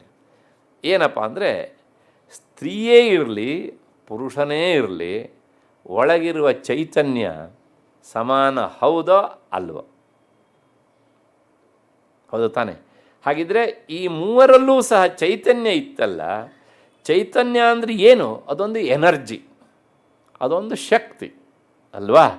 ಆ ಶಕ್ತಿ ಅನ್ನೋದೇನಾಯ್ತು ಅಂದರೆ ಪುರುಷ ರೂಪವನ್ನು ತಾಳಿತು. ಪುರುಷ ರೂಪ ತಾಳಿತು ಅಂದರೆ ಎಲ್ಲರ ಪುರಿ ಶೇತೆ ಇತಿ ಪುರುಷ. ಎಲ್ಲರ ಹೃದಯದಲ್ಲೂ ಯಾವುದು ಇರುತ್ತೋ ಅದಕ್ಕೆ ಪುರುಷ ಅಂತ ಹೆಸರು, ಹೊರತು ಗಂಡಸು ಅಂತ ಅರ್ಥ ಅಲ್ಲ. ಹಾಗಾಗಿ ಆ ತತ್ವಗಳು ಎಲ್ಲ ಕಡೆಗೂ ಸಹ ಏನಾದವು? ಅವು ವ್ಯಾಪಿಸಿದವು. ಪೂರ್ವಮೇವಾಹಮಿಹ ಸಮಿತಿ ತತ್ಪುರುಷಸ್ಯ ಪುರುಷತ್ವಂ ಅಂದರೆ ಆ ತತ್ವ ಹೇಗಿತ್ತು ಕೇಳಿದರೆ ಈ ಜಗತ್ ಸೃಷ್ಟಿಗಿಂತ ಮೊದಲೂ ಇತ್ತು, ಜಗತ್ ಸೃಷ್ಟಿಯಾದಾಗಲೂ ಇದೆ, ಮತ್ತು ಜಗತ್ತು ಇಲ್ಲದೇ ಇದ್ದಂಥ ಸ್ಥಿತಿ ಹೋದಾಗಲೂ ಅದು ಇರ್ತದೆ. ಆದ್ದರಿಂದ ಅದಕ್ಕೆ ಪುರುಷ ಅಂತ ಹೆಸರು ಒಂದರ್ಥ. ಇನ್ನೊಂದು ಪುರುಷರು ಅಂದರೆ ಎಲ್ಲ ದೇಹವೇ ಪರ, ಇದೊಂದು ಪುರ. ಈ ಪುರದಲ್ಲಿ ಶೇತೆ ನೆಲೆಸಿದಂತಹ ತತ್ವಕ್ಕೆ ಪುರುಷ ಅಂತ ಹೆಸರು. ಹಾಗಾಗಿ ಎಲ್ಲ ಕಡೆಗೂ ಸಹ ಈ ಆಕಾರದ ಒಳಗಿರುವ ಚೈತನ್ಯ ಅದು ವ್ಯಾಪಿಸಿತ್ತು. ಅದು ಯಾರಿಗೆ ಗೊತ್ತಾಗ್ತಿತ್ತು? ಜ್ಞಾನಿಗಳಿಗೆ ಗೊತ್ತಾಗ್ತಿತ್ತು. ಲೋಕದ ದೃಷ್ಟಿಯಲ್ಲಿ ಅವರೇನಾಗಿದ್ದರು? ಹೆಣ್ಣು ಮಕ್ಕಳು. ಲೋಕದಲ್ಲಿ ಹಾಗೆ ಅಲ್ವಾ? ಇಲ್ಲೊಂದು ಬೋರ್ಡ್ ಹಾಕ್ತಾರೆ, ಪುರುಷರಿಗೆ ಸ್ತ್ರೀಯರಿಗೆ ಅಂತ. ಹೌದು ತಾನೇ? ಲೋಕದ ದೃಷ್ಟಿಯಲ್ಲಿ ಪುರುಷ ಅಂದರೆ ಗಂಡಸರು ಅಂತ. ಆದರೆ ವೇದಾಂತ ದೃಷ್ಟಿಯಲ್ಲಿ ಪುರುಷ ಅಂದರೆ ಅಲ್ಲಿ ಸ್ತ್ರೀ ಬೇರೆ ಇಲ್ಲವೇ ಇಲ್ಲ. ಯಾಕೆ? ಎಲ್ಲರ ಒಳಗಿರುವ ಚೈತನ್ಯ ಅಂತ ಅಷ್ಟೇ ಅರ್ಥ. ಸ್ತ್ರೀಯರ ಒಳಗೆ ಚೈತನ್ಯ ಇದೆಯೋ ಇಲ್ವೋ? ಇದೆ. ಪುರುಷರೊಳಗೆ ಇದೆಯೇ ಇದೆಯೋ? ಇದೆ. ಹಾಗಿದ್ರೆ ಅಲ್ಲಿ ಒಂದೇ ಶಬ್ದ. ಹಾಗಾಗಿ ವೇದಾಂತದ ಪ್ರಕಾರ ಪುರುಷರು ಅಂದರೆ ಹೆಂಗಸರು ಪುರುಷರೇ ಮತ್ತು ಗಂಡಸರು ಪುರುಷರೇ. ಆದ್ದರಿಂದ ಆ ಮೂರು ರೂಪದಲ್ಲಿರುವಂಥ ಚೈತನ್ಯ ಎಲ್ಲ ಕಡೆಗೂ ಸಹ ವ್ಯಾಪಿಸಿತು. ಹಾಗೆ ವ್ಯಾಪಿಸಿದ್ದನ್ನು ಜ್ಞಾನಿಗಳು ಅರ್ಥ ಮಾಡ್ಕೊಳ್ತಾರೆ, ಸಾಮಾನ್ಯ ಜನರು ಅದನ್ನು ಅರ್ಥೈಸಿಕೊಳ್ಳಲಾರರು ಅಂತ. ನೋಡಿ, ಸಾಮಾನ್ಯ ದುರ್ಗಾ ಸಪ್ತಶತಿಯಲ್ಲಿ ಅಪ್ಪಟ ವೇದಾಂತ ವಿಚಾರವನ್ನು ಹೇಳ್ತಾರೆ ಹೀಗೆ ಅಂತ. ಹಾಗಾಗಿ ಏವಂ ಯುವತೆಯ ಸತ್ಯ ಪುರುಷತ್ವಂ ಪ್ರಪೇದಿರೆ ಚಕ್ಷುಷ್ಮಂತವನ್ನು ಪಶ್ಯಂತೆ ನೇತರೆ ಅದತ್ವಿದೋ ಜನ. ಆಯಿತು. ಇಷ್ಟು ಆದ ಮೇಲೆ ಅಂದರೆ ಅವರೊಳಗಡೆ ಇರುವಂಥ ಶುದ್ಧ ಚೈತನ್ಯ ಅದು ಎಲ್ಲ ಕಡೆಗೂ ವ್ಯಾಪಿಸಿದೆ. ಎಲ್ಲ ಕಡೆಗೂ ವ್ಯಾಪಿಸಿದೆ ಅಂತ ಅಂದರೆ ಅದು ಇಲ್ಲದೇ ಇರುವ ಜಾಗವೇ ಇಲ್ಲ ಅಂತ ಅದಕ್ಕೆ ತಾತ್ವಿಕವಾದಂಥ ಅರ್ಥ. ಇಷ್ಟು ಆದ ಮೇಲೆ ಇದು ತಾತ್ವಿಕವಾದ ವಿಚಾರ. ಮುಂದೆ ಮಹಾಲಕ್ಷ್ಮಿ ವಿಚಾರ ಮಾಡ್ತಾಳೆ, ನಾನು ಪ್ರಪಂಚವನ್ನು ವಿಸ್ತರಿಸಬೇಕು, ಸೃಷ್ಟಿ ಮಾಡಬೇಕು. ಇಲ್ಲಿ ಮಹಾಲಕ್ಷ್ಮಿ ಅಂದರೆ ಸಗುಣ ರೂಪದಲ್ಲಿರುವ ಮಹಾಲಕ್ಷ್ಮಿ, ನಾವು ಇದನ್ನು ಮರಿಬಾರ್ದು. ನಿರ್ಗುಣ ರೂಪದಲ್ಲಿರುವಳು ಪರಬ್ರಹ್ಮ ಸ್ವರೂಪಿಣಿ, ಬಿಟ್ಬಿಡಿ. ಅವಳು ರಂಗಪ್ರವೇಶವೆಲ್ಲ ಆಗೋಗಿದೆ. ಮುಂದೆ ಕೊನೆಗೆ ಒಂದು ಮಾತು ಬರುತ್ತೆ ಅವಳ ಬಗ್ಗೆ, ಅಷ್ಟಲಿಗೆ ಪೂರ್ತಿ ಮುಗಿಯುತ್ತೆ. ಆ ಮಹಾಲಕ್ಷ್ಮಿ ವಿಚಾರ ಮಾಡದಂತೆ ನಾನು ಪ್ರಪಂಚವನ್ನು ವಿಸ್ತರಿಸಬೇಕು. ಪ್ರಪಂಚವನ್ನು ವಿಸ್ತರಿಸುವವರು ಯಾರು ಅಂದರೆ ಇದ್ದಿದ್ದನ್ನು, ಸ್ವಲ್ಪ ಇದ್ದಿದ್ದನ್ನು ಜಾಸ್ತಿ ಮಾಡೋರು ಯಾವಾಗಲೂ ಗೃಹಸ್ಥರು. ಹೌದಾ ಅಲ್ವ ಅಂತ ವಿಚಾರ ಮಾಡಿ. ಮೊದಲು ಒಬ್ಬನೇ ಇದ್ದ ಗಂಡಸು, ಆಮೇಲೆ ಸ್ತ್ರೀ ಅವಳು ಒಬ್ಬಳೇ ಇದ್ಲು. ಹೌದು ತಾನೇ? ಮದುವೆಗಿಂತ ಮೊದಲು ನಾವೆಲ್ಲ ಒಬ್ಬೊಬ್ಬರೇ ಅಲ್ವಾ? ಒಪ್ಕೊಳ್ತೀರೋ ಇಲ್ವಾ? ಆಯಿತು, ಮದುವೆ ಆಯಿತು. ಒಂದಿದ್ದೇನಾಯಿತು? 2 ಆಯಿತು. 4 ವರ್ಷ ಆಗೋಷ್ಟೊತ್ತಿಗೆ 2 ಇದ್ದಿದ್ದು 4 ಆಯಿತು. ಹೌದು ತಾನೇ? ಹಾಗಾಗಿ ಭಾಗವತದಲ್ಲೂ ಈ ವಿಚಾರ ಬಂದಿರ್ತದೆ. ನಾನು ಹೇಳಿದ್ದೇನೆ ಭಾಗವತ ಉಪನ್ಯಾಸ ಸಂದರ್ಭದಲ್ಲಿ. ಅಲ್ಲಿಗೆ ಈ ಪ್ರಪಂಚ ಬಹು ಆಗಬೇಕು, ವಿಸ್ತಾರ ಆಗಬೇಕು ಅಂದರೆ ಅಲ್ಲಿ ಸ್ತ್ರೀ ಪುರುಷರ ಸಾಮೀಪ್ಯ ಇರಬೇಕು. ಹೌದು ತಾನೇ? ಅಷ್ಟು ಹಿನ್ನೆಲೆಯಲ್ಲಿ ಈಗ ಲಕ್ಷ್ಮಿ ವಿಚಾರ ಮಾಡಿದ್ಲಂತೆ, ನನ್ನ ಸೃಷ್ಟಿ ಕಾರ್ಯ ಮುಂದುವರಿಬೇಕು, ಇದು ವಿಸ್ತೃತವಾಗಿ ಬೆಳೆಯಬೇಕು, ವ್ಯಾಪಕ ಆಗಬೇಕು ಅಂತ ಆದರೆ 3 ಜನ ಹೆಣ್ಮಕ್ಳು ಹುಟ್ಟಿದ್ದಾರೆ, 3 ಜನ ಗಂಡು ಮಕ್ಕಳು ಹುಟ್ಟಿದ್ದಾರೆ. ಇವರಲ್ಲೇ ಏನು ಮಾಡಬೇಕಿದ್ರೆ ಅಣ್ಣ ತಂಗಿರಿಗೆಲ್ಲ ಬೇರೆ ಬೇರೆ ಅವರಿಗೆ ಏನು ಮಾಡಬೇಕು? ಮದುವೆ ಮಾಡಿಬಿಡ್ಬೇಕು. ಮದುವೆ ಮಾಡೋರು ಯಾರು? ನಾನು ಅಂದರೆ ಲಕ್ಷ್ಮಿ. ಹಾಗಾಗಿ ಆ ಸೃಷ್ಟಿಯ ವಿಸ್ತಾರಕ್ಕೆ ಇದೆಲ್ಲ ಒಂದು ರೀತಿಯ ನಾಟಕೀಯವಾದಂಥ ಮಾತುಗಳು. ಅಷ್ಟು ಹಿನ್ನೆಲೆಯಲ್ಲಿ ತಕ್ಷಣ ಏನು ಮಾಡಿದ್ಲು ಅಂತಂದರೆ, ತಾನೇ ಸೃಷ್ಟಿ ಮಾಡಿದ್ಲಲ್ಲ ಯಾರನ್ನ? ಆ ಬ್ರಹ್ಮನನ್ನು. ಆ ಬ್ರಹ್ಮನಿಗೆ ಒಂದು ಹುಡುಗಿ ಅಂತಂದು ಕಟ್ಟಿದ್ದಲೆ. ಒಂದು ಹುಡುಗಿ ಅಂದರೆ ಏನು? ತುಂಬ ಜನ ಹುಡುಗಿ ಅಲ್ಲ, ಇದ್ದವರೇ 3 ಜನ. ನಾವು ಯಾವ ವಿಷಯ ಮಾತಾಡ್ತಾ ಇದ್ದೇವೆ? ಸೃಷ್ಟಿ ಮೂಲದಲ್ಲಿದ್ದೇವೆ ನಾವು ಅಲ್ವಾ? ಹಾಗಾಗಿ ಅವನಿಗೊಂದು ಹುಡುಗಿಯನ್ನು ಕೊಟ್ಟು ಮದುವೆ ಮಾಡಿದ್ಲು. ಆ ಹುಡುಗಿ ಯಾರಪ್ಪ ಅಂದರೆ ಅದೇ ತಾನೇ ಸೃಷ್ಟಿ ಮಾಡಿದಂಥ ಹುಡುಗಿ. ಯಾರು? ಲಕ್ಷ್ಮಿ. ಶ್ರೀಹಿ ಅಂತ ಬಂದಿತ್ತಲ್ಲ, ತನ್ನ ಮಗಳನ್ನು ಬ್ರಹ್ಮನಿಗೆ ಕೊಟ್ಟು ಮದುವೆ ಮಾಡಿದಳು. ಆಯ್ತಲ್ಲ? ಲೋಕದ ದೃಷ್ಟಿಯಲ್ಲಿ ಬ್ರಹ್ಮನ ಪತ್ನಿ ಯಾರು? ಸರಸ್ವತಿ. ಅದನ್ನು ಮಹಾಲಕ್ಷ್ಮಿ ಹೀಗೆ ಕೆಲವು ಜನ ಹೇಳೋದುಂಟು, ಆದರೆ ಹಾಗೆ ಅಲ್ಲ. ಹಾಗಿದ್ರೆ ಏನು ಮಾಡಿದ್ಲು ಅಂದರೆ ಮಹಾಲಕ್ಷ್ಮಿ ಅನ್ನೋದು ಅಲ್ಲಿ ಕರ್ತೃಪದ. ಆ ಮಹಾಲಕ್ಷ್ಮಿ ಅವಳೇ ಇವರಿಬ್ಬರಿಗೂ ಮದುವೆ ಮಾಡಿಸುವಂತಹ ಬೀಗಿತಿ. ಅವಳು ತ್ರಯೀಂ, ತ್ರಯಿ ಅಂದರೆ ಸರಸ್ವತಿ, ಆ ಸರಸ್ವತಿಯನ್ನು ತನ್ನ ಮಗನಾದಂಥ ಬ್ರಹ್ಮನಿಗೆ ಕೊಟ್ಟು ಮದುವೆ ಮಾಡಿದಳು, ಕೊಡಿಸಿ ಮದುವೆ ಮಾಡಿಸಿದಳು. ಆದ್ದರಿಂದ ಅಂದಿನಿಂದ ಏನಾಯಿತು, ಬ್ರಹ್ಮನ ಪತ್ನಿ ಸರಸ್ವತಿ ಅಂತಾಯಿತು. ಸರಸ್ವತಿ ಹುಟ್ಟಿದ್ದು ಯಾರಿಂದ ನೋಡಿ, ನಾನು ಹೇಳ್ತಾ ಹೋಗಿದ್ದೇನೆ. ಹಿಂದಿನ ಮಾತನ್ನು ನೆನಪಿಸ್ಕೊಳ್ಳಿ, ನಿನ್ನೇನು ಹೇಳಿದ್ದೇನೆ ಇದನ್ನು. ಈ ಮಾತು ಬಂದಿದೆಯಲ್ಲ ಇಲ್ಲಿ, ಶಿವ ಅಂತ, ಅವಳು ತ್ರಯೀ ಯಾರಿಂದ ಹುಟ್ಟಿದ್ದು ಅಂದರೆ ಮಹಾಕಾಳಿಯಿಂದ. ಮಹಾಕಾಳಿಯಿಂದ ಪ್ರಕಟವಾದಂಥ ರೂಪ. ಅಲ್ಲಿಗೆ ಅವರಿಬ್ಬರೂ ಸಹ ತನ್ನದೇ ಮಕ್ಕಳಲ್ಲ, ಬ್ರಹ್ಮ ಮಾತ್ರ ಆಕೆಯ ಮಗ. ಸರಸ್ವತಿ ಅವಳು ಕಾಳಿಯ ಮಗಳು. ಹಾಗಾಗಿ ಅವರಿಬ್ಬರಿಗೆ ಮದುವೆ ಮಾಡಿದಳು. ಬ್ರಹ್ಮಣೇ ಪ್ರದದೌ ಪತ್ನೀಂ ಮಹಾಲಕ್ಷ್ಮೀರ್ ನೃಪತ್ರಯೀಂ ರುದ್ರಾಯ ಗೌರೀಂ ವರದಾಂ ವಾಸುದೇವಾಯ ಚ ಶ್ರಿಯಂ. ಅದಾದ ಮೇಲೆ ರುದ್ರನಿಗೆ, ರುದ್ರ ಕಾಳಿಯಿಂದ ಹುಟ್ಟಿದವನು, ಆ ರುದ್ರನಿಗೆ ಯಾರನ್ನು ಕೊಟ್ಟಳು ಅಂತಂದರೆ ಗೌರೀಂ, ಗೌರಿಯನ್ನು. ಅಂದರೆ ಈಗ ತಾನೇ ನಾನು ಅವಳ ವಿಚಾರವನ್ನು ಹೇಳಿದ್ದೇನೆ. ವಿಷ್ಣು ಕೃಷ್ಣ ಋಷಿಕೇಶ, ಆಕೆಯ ಅಂದರೆ ಸ್ವತಃ ಲಕ್ಷ್ಮಿಯ ಮಗಳು ಅವಳು, ಹೌದು ತಾನೆ? ಇದ್ರ ಪ್ರಕಾರ ಆಕೆಯನ್ನು ಅವನಿಗೆ ಕೊಟ್ಟು ಮದುವೆ ಮಾಡಿದಳು. ಅದಾದಮೇಲೆ ವಾಸುದೇವಾಯ ಚ ಶ್ರಿಯಂ, ವಾಸುದೇವನಿಗೆ ಶ್ರಿಯಂ ತನ್ನದೇ ಮಗಳಾದಂಥ ಲಕ್ಷ್ಮಿಯನ್ನು ಕೊಟ್ಟು ಪುನಃ ಮದುವೆ ಮಾಡಿದ್ದಾಳೆ. ಹೀಗೆ ಏನಾಯಿತು ಕೇಳಿದರೆ, ಬ್ರಹ್ಮನ ಪತ್ನಿ ಸರಸ್ವತಿ ಆದಳು, ಅದಾದಮೇಲೆ ವಿಷ್ಣುವಿನ ಪತ್ನಿ ಲಕ್ಷ್ಮಿ ಆದಳು, ಅದಾದಮೇಲೆ ರುದ್ರನ ಪತ್ನಿ ಉಮಾ ಅಂತ ಬಂದಿದ್ದಿಲ್ಲ, ಗೌರಿ. ಉಮಾ ಅಂದರು ಒಂದೇ, ಗೌರಿ ಅಂದರು ಒಂದೇ, ಆಕೆ ಪತ್ನಿ ಆದಳು. ಹೀಗೆ ಅವರೆಲ್ಲರೂ ಸಹ, ಮೂವರು ಸಹ, ಬ್ರಹ್ಮ ಮತ್ತು ವಿಷ್ಣು ಮತ್ತು ಮಹೇಶ್ವರ ಮೂವರು ಸಹ ಗೃಹಸ್ಥಾಶ್ರಮವನ್ನು ಸ್ವೀಕರಿಸಿದ್ದಾರೆ. ಹಾಗೆ ಸ್ವೀಕರಿಸಿ ಆದಮೇಲೆ ಮುಂದೆ ಏನಾಯಿತು ಅಂದರೆ, ಸ್ವರಯಾಸ ಸಂಭೂಯ ವಿರಿಂಚೋ ಅಂಡಮಜೀಜನತು. ಸ್ವರ ಅನ್ನೋದಕ್ಕೆ ಅರ್ಥ ಸರಸ್ವತಿ ಎಂದು ನಿನ್ನೆ ದಿವಸ ನಾನು ಹೇಳಿದ್ದೇನೆ. ಸ್ವರತಿ ಅಂದರೆ ಅದಕ್ಕೆ ಅರ್ಥ ಶಬ್ದ ಮಾಡುವಳು, ಮಾತನಾಡುವಳು ಅಂತ. ಸ್ವರತಿ ಶಬ್ದಾಯತೆ ವಾಗ್ಮಿನಿ ಸರಸ್ವತಿ ಅಂತ. ಬ್ರಹ್ಮನ ಪತ್ನಿ ಸರಸ್ವತಿ ತಾನೆ ಈಗ. ಹಾಗಾಗಿ ಅವಳನ್ನು ಕೊಟ್ಟು ಮದುವೆ ಮಾಡಿ ಆದಮೇಲೆ ಅವಳೊಂದಿಗೆ ತನ್ನ ಗಾರ್ಹಸ್ಥ್ಯ ಜೀವನ ನಡೆಸ್ತಾ ಇರುವಂಥ ಬ್ರಹ್ಮ ಸೃಷ್ಟಿ ಮಾಡಿದ. ಏನು ಸೃಷ್ಟಿ ಮಾಡಿದ ಅಂತಂದರೆ, ವಿರಿಂಚಃ ಅಂಡಮಜೀಜನತ್. ಅಂಡ ಅಂದರೆ ನಾನು ಹೇಳಬೇಕಾದ್ದಲ್ಲ, ನನಗಿಂತ ಚೆನ್ನಾಗಿ ಗೊತ್ತು ನಿಮಗೆ ಅಲ್ವಾ? ಅದು ಯಾವುದು ಅಂದರೆ ಅದು ಆಮೇಲೆ ಬಂದಿದ್ದು. ಮೊದಲಿದ್ದ ಶಬ್ದ ಬ್ರಹ್ಮಾಂಡ. ಇದು ಆ ಆಕಾರದಲ್ಲಿ ಉಂಟು, ಹಾಗಾಗಿ ಏನಂತ ಹೆಸರು? ಬ್ರಹ್ಮಾಂಡ. ಇಡೀ ಬ್ರಹ್ಮಾಂಡವನ್ನು ಸೃಷ್ಟಿ ಮಾಡಿದ. ಹಾಗೆ ಸೃಷ್ಟಿ ಮಾಡಿದ. ಅವನು ಸೃಷ್ಟಿ ಮಾಡಿ ಆಯಿತು, ಏನು ಡೆವಲಪ್ಮೆಂಟ್ ಇಲ್ಲ, ಹಾಗೇನೇ ಇದೆ ಅಷ್ಟೇ. ಆಮೇಲೆ ಅದನ್ನು ನೋಡಿದಂತೆ ಯಾರು? ರುದ್ರ. ಅವನ ಪತ್ನಿ ಯಾರಪ್ಪ ಅಂತಂದರೆ ಉಮಾ ಅಲ್ವಾ, ಅಥವಾ ಗೌರಿ, ಏನಾದ್ರು ಕರೀರಿ. ಆತ ಏನು ಮಾಡಿದ ಅಂತಂದರೆ, ಆ ತದ್ಗೌರಿಯ ಸಹ ವೀರ್ಯವಾನ್ ಬಿಭೇದ. ಆ ಬ್ರಹ್ಮ ಸೃಷ್ಟಿ ಮಾಡಿದಂಥ ಒಂದೇ ಒಂದು ದೊಡ್ಡ ಬ್ರಹ್ಮಾಂಡ, ಈ ಗ್ಲೋಬಲ್ಲ ಬರುತ್ತಲ್ಲ ಆ ಥರ ಅಂತ ಅಂದ್ಕೊಳ್ಳಿ, ಮನಸ್ಸಿಗೆ ತಂದ್ಕೊಳ್ಳಿ. ತಕ್ಷಣ ತಾನು ಏನು ಮಾಡಿದ ಕೇಳಿದರೆ, ತನ್ನ ಸಾಮರ್ಥ್ಯದಿಂದ ಪತಿ ಪತ್ನಿಯರು ಸೇರಿ ಆ ಅಂಡವನ್ನು ಒಡೆದೇ ಬಿಟ್ರಂತೆ.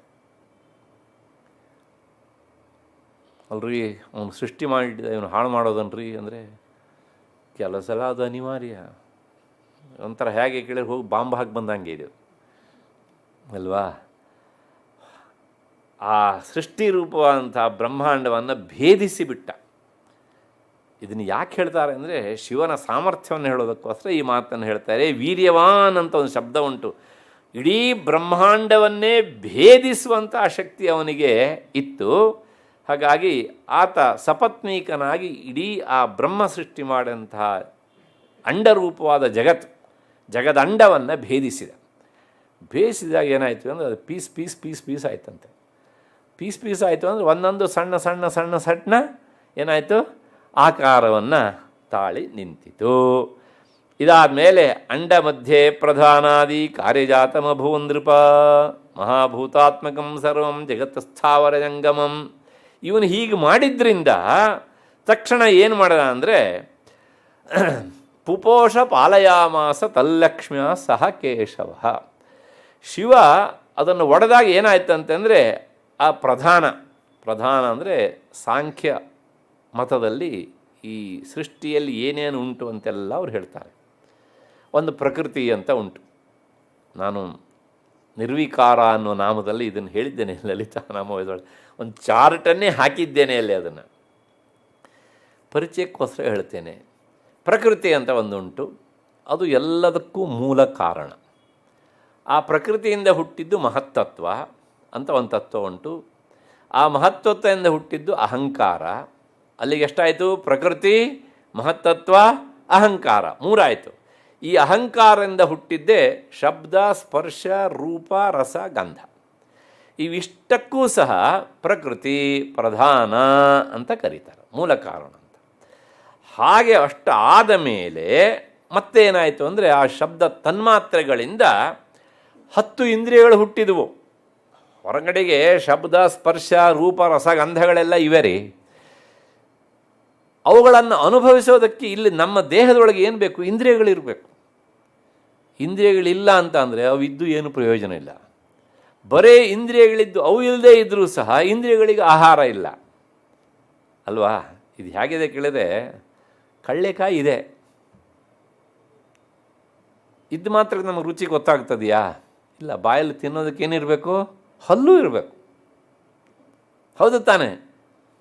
ಎರಡೂ ಸೇರಿದಾಗ ಏನಾಗುತ್ತೆ? ಅದರ ರುಚಿ, ಒಂದು ಹೊಸ ಕೆಲಸ ಪ್ರಾರಂಭ ಆಗುತ್ತೆ. ಬರೇ ಹಲ್ಲಿದೆ, ಕಳ್ಳೆಕಾಯೇ ಇಲ್ಲ. ಕಳ್ಳೆಕಾಯಿ ಹೇಗಿದೆ ರೀ ಅಂತ ಕೇಳಿದರೆ ಅವನೇನಂತಾನೆ? ಕೊಟ್ರಲ್ವ ಯಾರೋ ನನಗೆ ಹೇಗಿದೆ ಅಂತ ಹೇಳೋದು ಅಂತ ಹೇಳ್ತಾನೆ ಇಲ್ವ? ಅಂದರೆ ಪ್ರಪಂಚದ ಒಂದು ಕೆಲಸ ಆಗಬೇಕಾದ್ರೆ ಏನಿರಬೇಕು? ಎರಡು ಸೇರಲೇಬೇಕು ಹೀಗೆ ಅಂತ. ಹಾಗಾಗಿ ಈ ಭಗವಂತನ ಸೃಷ್ಟಿ ಹೇಗಿದೆ ಅಂದರೆ, ಭಗವಂತನ ಸೃಷ್ಟಿ ಹೇಳಿ, ಭಗವತಿಯ ಸೃಷ್ಟಿ ಹೇಳಿ, ಹೇಗಾದರೂ ಹೇಳಿ, ಒಟ್ಟಾರೆ ಹೊರಗಡೆ ಈ ಶಬ್ದ, ಸ್ಪರ್ಶ, ರೂಪ, ರಸ, ಗಂಧಗಳನ್ನು ಇಟ್ಟ, ಅವುಗಳನ್ನು ಆಸ್ವಾದನೆ ಮಾಡೋದಕ್ಕೆ ಇಲ್ಲಿ ಇಂದ್ರಿಯಗಳನ್ನು ಇಟ್ಟ. ಇಲ್ಲಿ ಇಂದ್ರಿಯಗಳನ್ನೇ ಕೊಡದಿದ್ರೆ ಏನಾಗ್ತಿತ್ತು? ಏನೂ ಆಗ್ತಾಯಿಲ್ಲ. ಹೌದು ತಾನೆ? ಇಂದ್ರಿಯಗಳಿವೆ, ಅವು ಇಲ್ದಿದ್ರೆ ಏನಾಗ್ತಿತ್ತು? ಆಗಲೂ ಏನೂ ಆಗ್ತಾ ಇರಲಿಲ್ಲ. ಹೌದು ತಾನೆ? ಹೀಗೆ ಅಲ್ಲಿ ಎಷ್ಟಾಯಿತು? 10 ಇಂದ್ರಿಯಗಳು.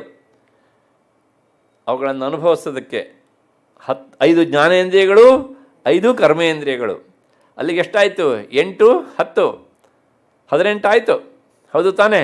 ಅದಾದಮೇಲೆ ಮತ್ತೆ ನಾವು ಮನಸ್ಸು, ಇವೆಲ್ಲವೂ ಇಂದ್ರಿಯಗಳಿವೆ. ಇಂದ್ರಿಯಗಳ ಹಿಂದೆ ಒಂದು ಮಹಾರಾಜ್ಞಿಯಾಗಿ ಕುಳಿತವಳು ಯಾರು ಅಂದರೆ ಮನಸ್ಸು. ಈ 5 ಇಂದ್ರಿಯಗಳು ಏನೆಲ್ಲ ವಿಷಯವನ್ನು ತರ್ತವೋ ಅವುಗಳಿಗೆ ನೇರವಾಗಿ ಆ ವಸ್ತುಗಳನ್ನು ಅನುಭವಿಸುವ ಶಕ್ತಿ ಇಲ್ಲ. ಅದನ್ನು ಅನುಭವಿಸೋದು ಯಾವುದು? ಮನಸ್ಸು. ಸುಮ್ಮನೆ ಕೇಳಿ ನೀವು ಹೇಗಿದೆ ಅಂತ. ಹಲ್ಲು ಅಗಿಯತ್ತೆ, ನಾಲಿಗೆ ಚಪ್ಪರಿಸತ್ತೆ, ಅದು ಹೇಗಿದೆ ಅಂತ ರುಚಿಯನ್ನು ಆಸ್ವಾದನೆ ಮಾಡೋದು ಯಾವುದು? ಒಳಗಿಂದ ಮನಸ್ಸು. ಕಣ್ಣು ರೂಪ ನೋಡುತ್ತೆ, ಆಹಾ ಏನು ಚೆನ್ನಾಗಿದೆ ಅಂತ ಆ ರೂಪವನ್ನು ನಿಜವಾಗಿ ಆಸ್ವಾದನೆ ಮಾಡೋದು ಯಾವುದು? ಮನಸ್ಸು ಅಲ್ವಾ? ಏನೋ ಒಂದು ಮುಟ್ಟಿದ್ವಿ, ಹಿತ ಆಯಿತು, ಚರ್ಮ ಅದಕ್ಕೆ ಮಾಧ್ಯಮ, ಅದರ ಚರ್ಮಕ್ಕೆ ನಿಜವಾಗಿ ಅನುಭವ ಆಗುತ್ತಾ? ಅದರ ಅನುಭವ ಆಗೋದು ಯಾವುದಕ್ಕೆ? ಮನಸ್ಸಿಗೆ. ಅಲ್ಲಿ ಇದೆಲ್ಲವನ್ನು ಸಹ ಅನುಭವಿಸುವುದು ಯಾವುದು ಅಂದರೆ ಮನಸ್ಸು ಎನ್ನುವ ಮಹಾರಾಣಿ.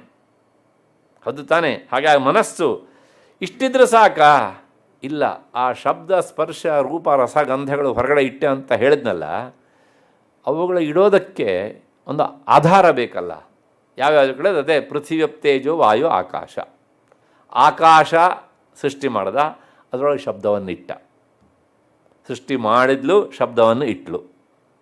ಹೌದು ತಾನೆ? ಅದಾದಮೇಲೆ ಆಕಾಶ ಆದಮೇಲೆ ಗಾಳಿ ಸೃಷ್ಟಿ ಮಾಡ್ದ, ಅಲ್ಲಿ ಸ್ಪರ್ಶವನ್ನು ಇಟ್ಟ.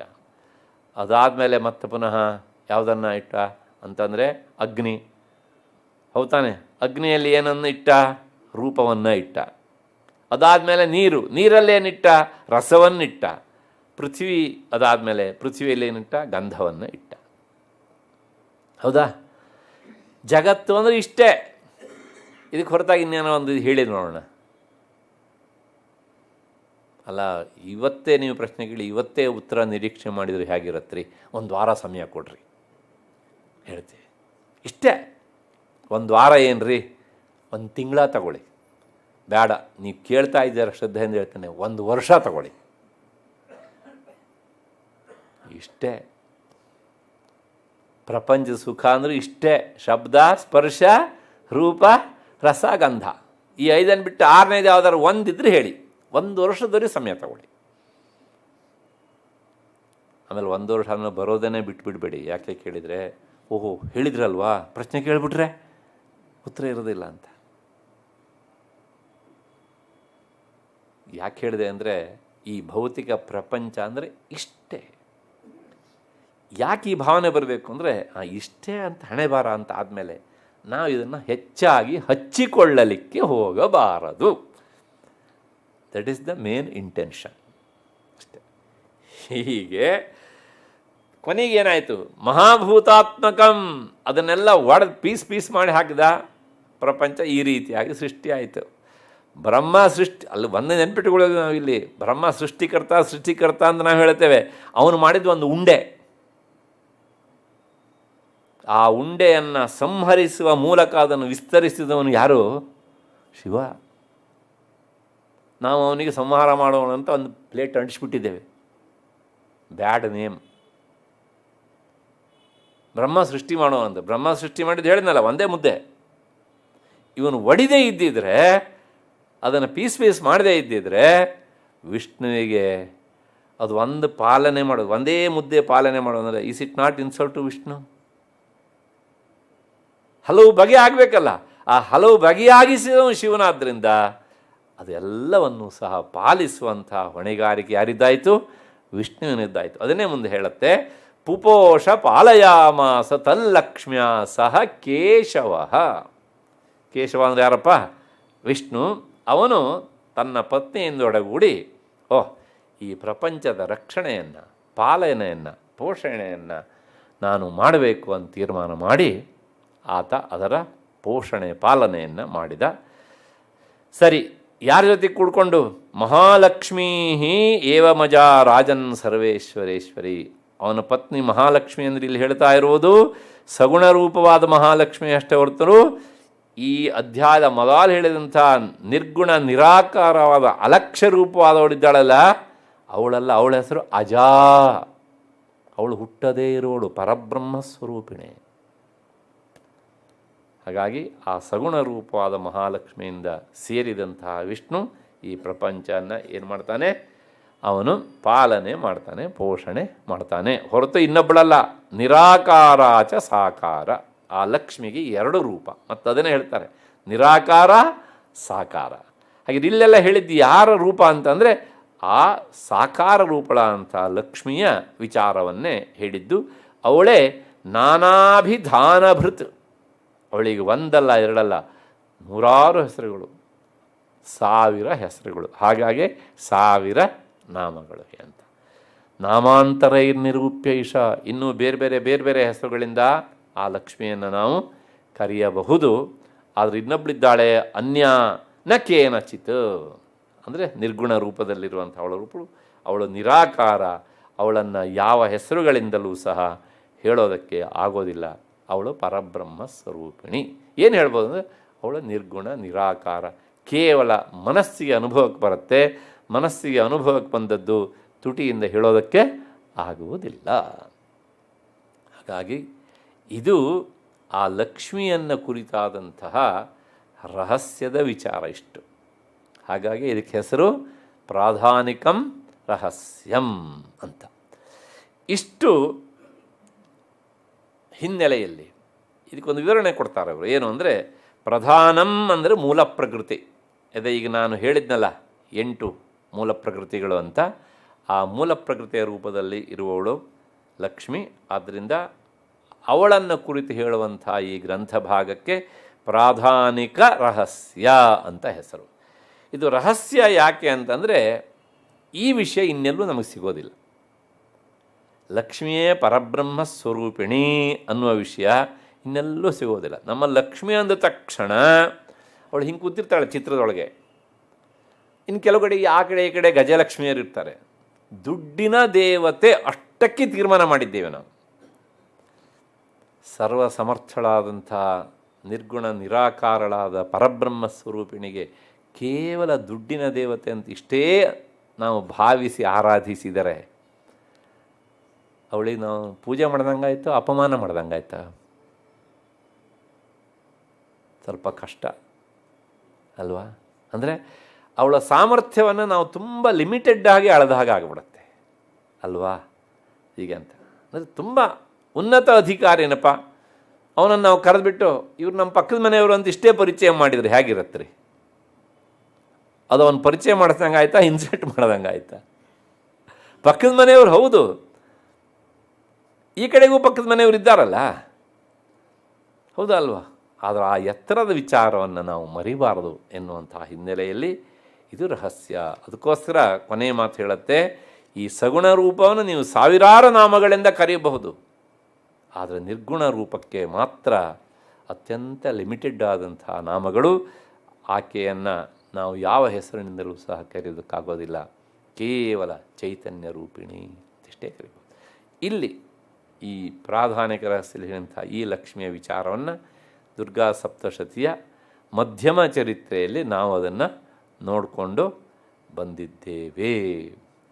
ಹಾಗಿದ್ರೆ ಇನ್ನು ಮುಂದಿನದು ಯಾವುದು ಕೇಳಿದರೆ, ಪ್ರಥಮ ಚರಿತ್ರೆಯಲ್ಲಿ ಕಾಳಿ ಬಂದಿದ್ಲಲ್ಲ, ಆ ಕಾಳಿಗೆ ಸಂಬಂಧಪಟ್ಟಂಥ ವಿಚಾರವನ್ನು ಮುಂದಿನ ಚರಿತ್ರೆ ಹೇಳುತ್ತೆ. ಮುಂದಿನ ರಹಸ್ಯ, ಅದರ ಹೆಸರು ವೈಕೃತಿಕ ರಹಸ್ಯ ಅಂತ. ವೈಕೃತಿಕ ರಹಸ್ಯ ಅಂತ ಯಾಕೆ ಕರೀತಾ ಅಂದರೆ, ವಿಕೃತಿ ಅಂದರೆ ಮೂಲ ಕಾರಣಕ್ಕೆ ಪ್ರಕೃತಿ ಅಂತ ಹೆಸರು, ಆ ಕಾರಣದಿಂದ ಹುಟ್ಟಿದ್ದಕ್ಕೆ ವಿಕೃತಿ ಅಂತ ಹೆಸರು. ಇಲ್ಲಿ ಏನು ಹೇಳ್ದಂಗಾಯಿತು, ಮುಂದಿನ ಎಲ್ಲ ಘಟನಾವಳಿಗಳಿಗೂ ಸಹ ಲಕ್ಷ್ಮಿಯೇ ಪ್ರಕೃತಿ, ಕೆ ಪರಬ್ರಹ್ಮ ಸ್ವರೂಪಿಣಿ. ಅವಳ ಇನ್ನೊಂದು ರೂಪ ಸಾಕಾರ ರೂಪ. ಆ ಸಾಕಾರ ರೂಪದಿಂದ ಹುಟ್ಟಿದವರು ಕಾಳಿ ಮತ್ತು ಸರಸ್ವತಿ. ಹಾಗಾಗಿ ಈಗ ಅವಳ ಸಾಕಾರ ರೂಪದಿಂದ ಹುಟ್ಟಿದಂತಹ ಆ ಕಾಳಿಯ ರೂಪವನ್ನು ಕುರಿತು ಮುಂದಿನ ಅಧ್ಯಾಯ ಹೇಳುತ್ತೆ. ಅದಕ್ಕೆ ವಿಕೃತಿ ರಹಸ್ಯ ಅಥವಾ ವೈಕೃತಿಕ ರಹಸ್ಯ. ವಿಕೃತಿಗೆ ಸಂಬಂಧಿಸಿದ್ದು ವೈಕೃತಿಕ ಅಂತ ಹೆಸರು, ಆ ರಹಸ್ಯ ಹೇಳುತ್ತೆ ಅಂತ ಅದನ್ನು ಮುಂದುವರೆದು ಹೇಳ್ತಾರೆ. ಇದನ್ನು ಹೇಳ್ತಾ ಇರೋರು ಮತ್ತು ಪುನಃ ಸುಮೇಧ ಮಹರ್ಷಿಗಳು ಸುರಥ ಎನ್ನುವಂಥ ರಾಜನಿಗೆ. ಋಷಿರುವಾಚ, ತ್ರಿಗುಣ ತಾಮಸೀದೇವಿ ಸಾತ್ವಿಕಿ ಯಾ ತ್ರಿಧಾ ಉದಿತ ಸಾ ಶರ್ವಾ ಚಂಡಿಕಾ ದುರ್ಗಾ ಭದ್ರಾ ಭಗವತಿ ಇತೀರ್ಯತೆ ಅಂತೆಲ್ಲ ಹೇಳಿ, ಅಂದರೆ ಆ ತ್ರಿಗುಣ ರೂಪಳಾದಂತಹ ಲಕ್ಷ್ಮಿ, ಅವಳಿಗೆ ತಾಮಸಿ ಸಾತ್ವಿಕಿ ಅಂತೆಲ್ಲ ಹೆಸರು, ಮತ್ತು ಸತ್ವಗುಣದಲ್ಲಿ ನಿಂತಾಗ ಸಾತ್ವಿಕ ರೂಪದಲ್ಲಿ ಇರುವವಳು ಅಂತೆಲ್ಲ ಹೆಸರು. ಮತ್ತು ಅವಳನ್ನೇ ಏನಂತ ಕರೀತಾರೆ ಅಂದರೆ ಶರ್ವಾ ಅಂತ ಕರೀತಾರೆ, ಮತ್ತು ಚಂಡಿಕಾ ಅಂತಲೂ ಕರೀತಾರೆ, ಮತ್ತು ದುರ್ಗಾ ಅಂತಲೂ ಕರೀತಾರೆ. ಭದ್ರಾ ಭಗವತಿ ಇತಿ ಈರ್ಯತೆ ಹೀಗೆಲ್ಲ ಹೇಳ್ತಾರೆ. ಹಾಗೆ ಹೇಳಿದಾಗ ಅವಳ ಹೆಸರು, ಈ ಎಲ್ಲ ಹೆಸರನ್ನು ಪಡ್ಕೊಳ್ಳೋದಕ್ಕೆ ಕಾರಣ ಉಂಟು. ಅಂದರೆ ಲಕ್ಷ್ಮಿ ಮೂಲತಃ ಸಮಷ್ಟಿ ರೂಪದಲ್ಲಿ ಒಬ್ಬಳೇ, ಆದರೆ ಅವಳೇ ವ್ಯಷ್ಟಿಯಾದಾಗ ಬೇರೆ ಬೇರೆ ಬೇರೆ ಬೇರೆ ಆದಾಗ ಏನಾಗ್ತಾಳೆ ಕೇಳಿದರೆ, ಒಂದು ಸರಸ್ವತಿ ರೂಪ, ಇನ್ನೊಂದು ಕಾಳಿಯ ರೂಪ, ತನ್ನದೇ ಸಗುಣವಾದಂತಹ ಲಕ್ಷ್ಮಿಯ ರೂಪ. ಅಲ್ಲಿಗೆ ಇಷ್ಟು ನಮ್ಮ ಮನಸ್ಸಿಗೆ ಬರಬೇಕು. ಮಹಾಕಾಳಿ, ಮಹಾಲಕ್ಷ್ಮಿ, ಮಹಾಸರಸ್ವತಿ ಅಂತಾಗ ಇದು ಕೇವಲ ಲೋಕದ ವ್ಯವಸ್ಥೆಗೆ ಮೂರು ರೂಪವೇ ಅಷ್ಟೇ ಹೊರತು ಮೂಲತಃ ಅದು ಒಂದೇ ಅಂತ. ಆ ಮೂಲತಃ ಅದು ಒಂದೇ ಅನ್ನೋದನ್ನು ಇಲ್ಲೂ ಹೇಳುತ್ತೆ. ಲಲಿತಾ ಸಹಸ್ರನಾಮದ ಮೊದಲ ನಾಮವೇ ಹೇಳುತ್ತೆ ಶ್ರೀಮಾತಾ ಅಂತ. ಇದನ್ನು ನಾವು ಗಮನಿಸಬೇಕು. ನಮ್ಮಲ್ಲಿ ಏನೂ ಗೊಂದಲ ಇಲ್ಲ. ಸರಿಯಾಗಿ ನೋಡ್ತಾ ಹೋದರೆ ಎಲ್ಲ ಗ್ರಂಥಗಳಲ್ಲೂ ಆ ವಿಚಾರ ಒಂದೇ ಸರಣಿಯಲ್ಲಿ ಹೋಗ್ತಾ ಇರ್ತದೆ ಅಂತ. ಅಲ್ಲಿಗೆ ಪರತತ್ವ ಅಂತಿರುವುದು ಒಂದು, ಅದು ಲೋಕದ ವ್ಯವಸ್ಥೆಗೋಸ್ಕರ ಬೇರೆ ಬೇರೆ ಆಕಾರವನ್ನು ತಾಳುತ್ತದೆ ಅಂತ. ಹೀಗೆ ಸಮಷ್ಟಿ ರೂಪೇಣ ಏಕೈವ ಸತಿ, ಒಬ್ಬಳೇ ಆಗಿದ್ರೂ ಸಹ ಶರ್ವಾದಿ ನಾಮ ಪಂಚಕೇನ ಉದೀರ್ಯತೆ, ಅವಳು ಒಬ್ಬಳೇ ಆದರೂ ಸಹ ಶರ್ವ ಅಂತ ಈ ಮುಂದೆ 5 ಹೆಸರನ್ನು ಹೇಳ್ತಾರೆ. ಆ ಹೆಸರುಗಳಿಂದ ಬೇರೆ ಬೇರೆಯಾಗಿ ಅವಳೇ ಹಾಗೆ ತೋರಿಬಿಡ್ತಾಳೆ ಅಂತ. ಏನು ಹಾಗಿದ್ರೆ ಶರ್ವ ಅಂದರೆ ಅರ್ಥ ಏನು ಅಂತಂದರೆ, ಇದನ್ನು ಬೃಹನ್ನಾರದೀಯ ಎನ್ನುವಂಥ ಒಂದು ಗ್ರಂಥ ಹೇಳುತ್ತೆ, ಆ ಜಗನ್ಮಾತೆ ಲಕ್ಷ್ಮಿ 5 ರೂಪವನ್ನು ತಾಳಿದ್ದು ಈ ರೂಪದಲ್ಲಿ ಸಗುಣ ರೂಪಕ್ಕೆ ಬಂದಾಗ ಕೆಲವು ಜನ ಆಕೆಯನ್ನು ಉಮಾ ಅಂತ ಕರೀತಾರಂತೆ, ಮತ್ತು ಕೆಲವು ಜನ ಆಕೆಯನ್ನು ಶಕ್ತಿ ಅಂತ ಕರೀತಾರಂತೆ, ಇನ್ನು ಕೆಲವು ಜನ ನೇರವಾಗಿ ಲಕ್ಷ್ಮಿ ಅಂತಲೇ ಕರೀತಾರಂತೆ, ಮತ್ತು ಕೆಲವು ಜನ ಭಾರತೀ ಅಂತ ಕರೀತಾರಂತೆ, ಇನ್ನು ಕೆಲವು ಜನ ಭಗವತಿ ಅಂತ ಕರೀತಾರಂತೆ, ಮತ್ತು ಕೆಲವು ಜನ ಆರ್ಯ ಅಂತ ಕರೀತಾರಂತೆ, ಇನ್ನು ಕೆಲವು ಜನ ಸಮಾಧಾನವಿಲ್ಲ ಗಿರಿಜಾ ಅಂತ ಕರೀತಾರಂತೆ, ಮತ್ತು ಕೆಲವು ಜನ ಅಂಬಿಕಾ ಅಂತ ಕರೀತಾರೆ. ಹೀಗೆ ಅವಳಿಗೆ ಹಲವು ನಾಮಗಳು. ದುರ್ಗಾ ಅಂತ ಕೆಲವು ಜನ ಕರೆದ್ರೆ, ಭದ್ರಕಾಳಿ ಅಂತ ಕೆಲವು ಜನ ಕರೀತಾರೆ, ಚಂಡಿ ಮತ್ತು ಮಾಹೇಶ್ವರಿ ಅಂತ ಕರೀತಾರೆ.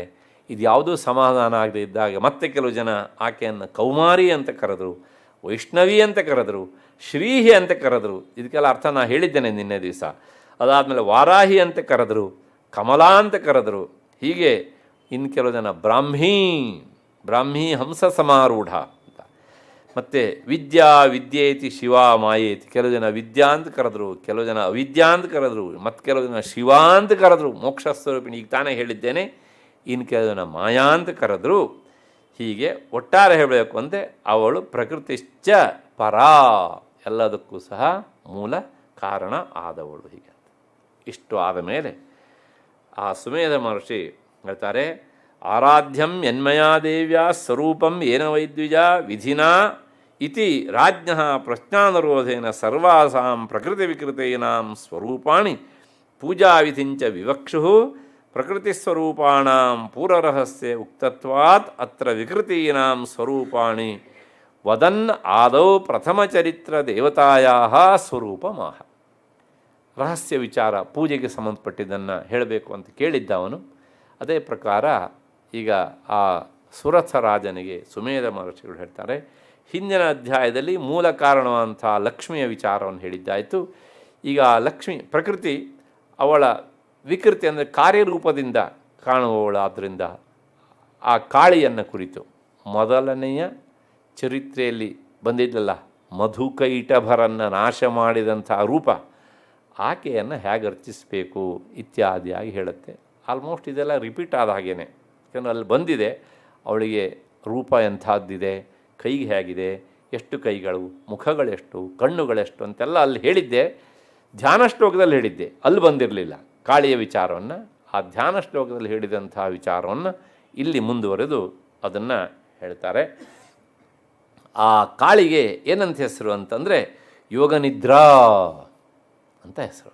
ಅದು ಹರೇರುಕ್ತ, ಹರಿಯ ಅಂದರೆ ವಿಷ್ಣುವಿನ ಯೋಗನಿದ್ರಾ ಅಂತ ಆತನ ಕಣ್ಣಿನಲ್ಲಿ ನೆಲೆಸಿದವಳು.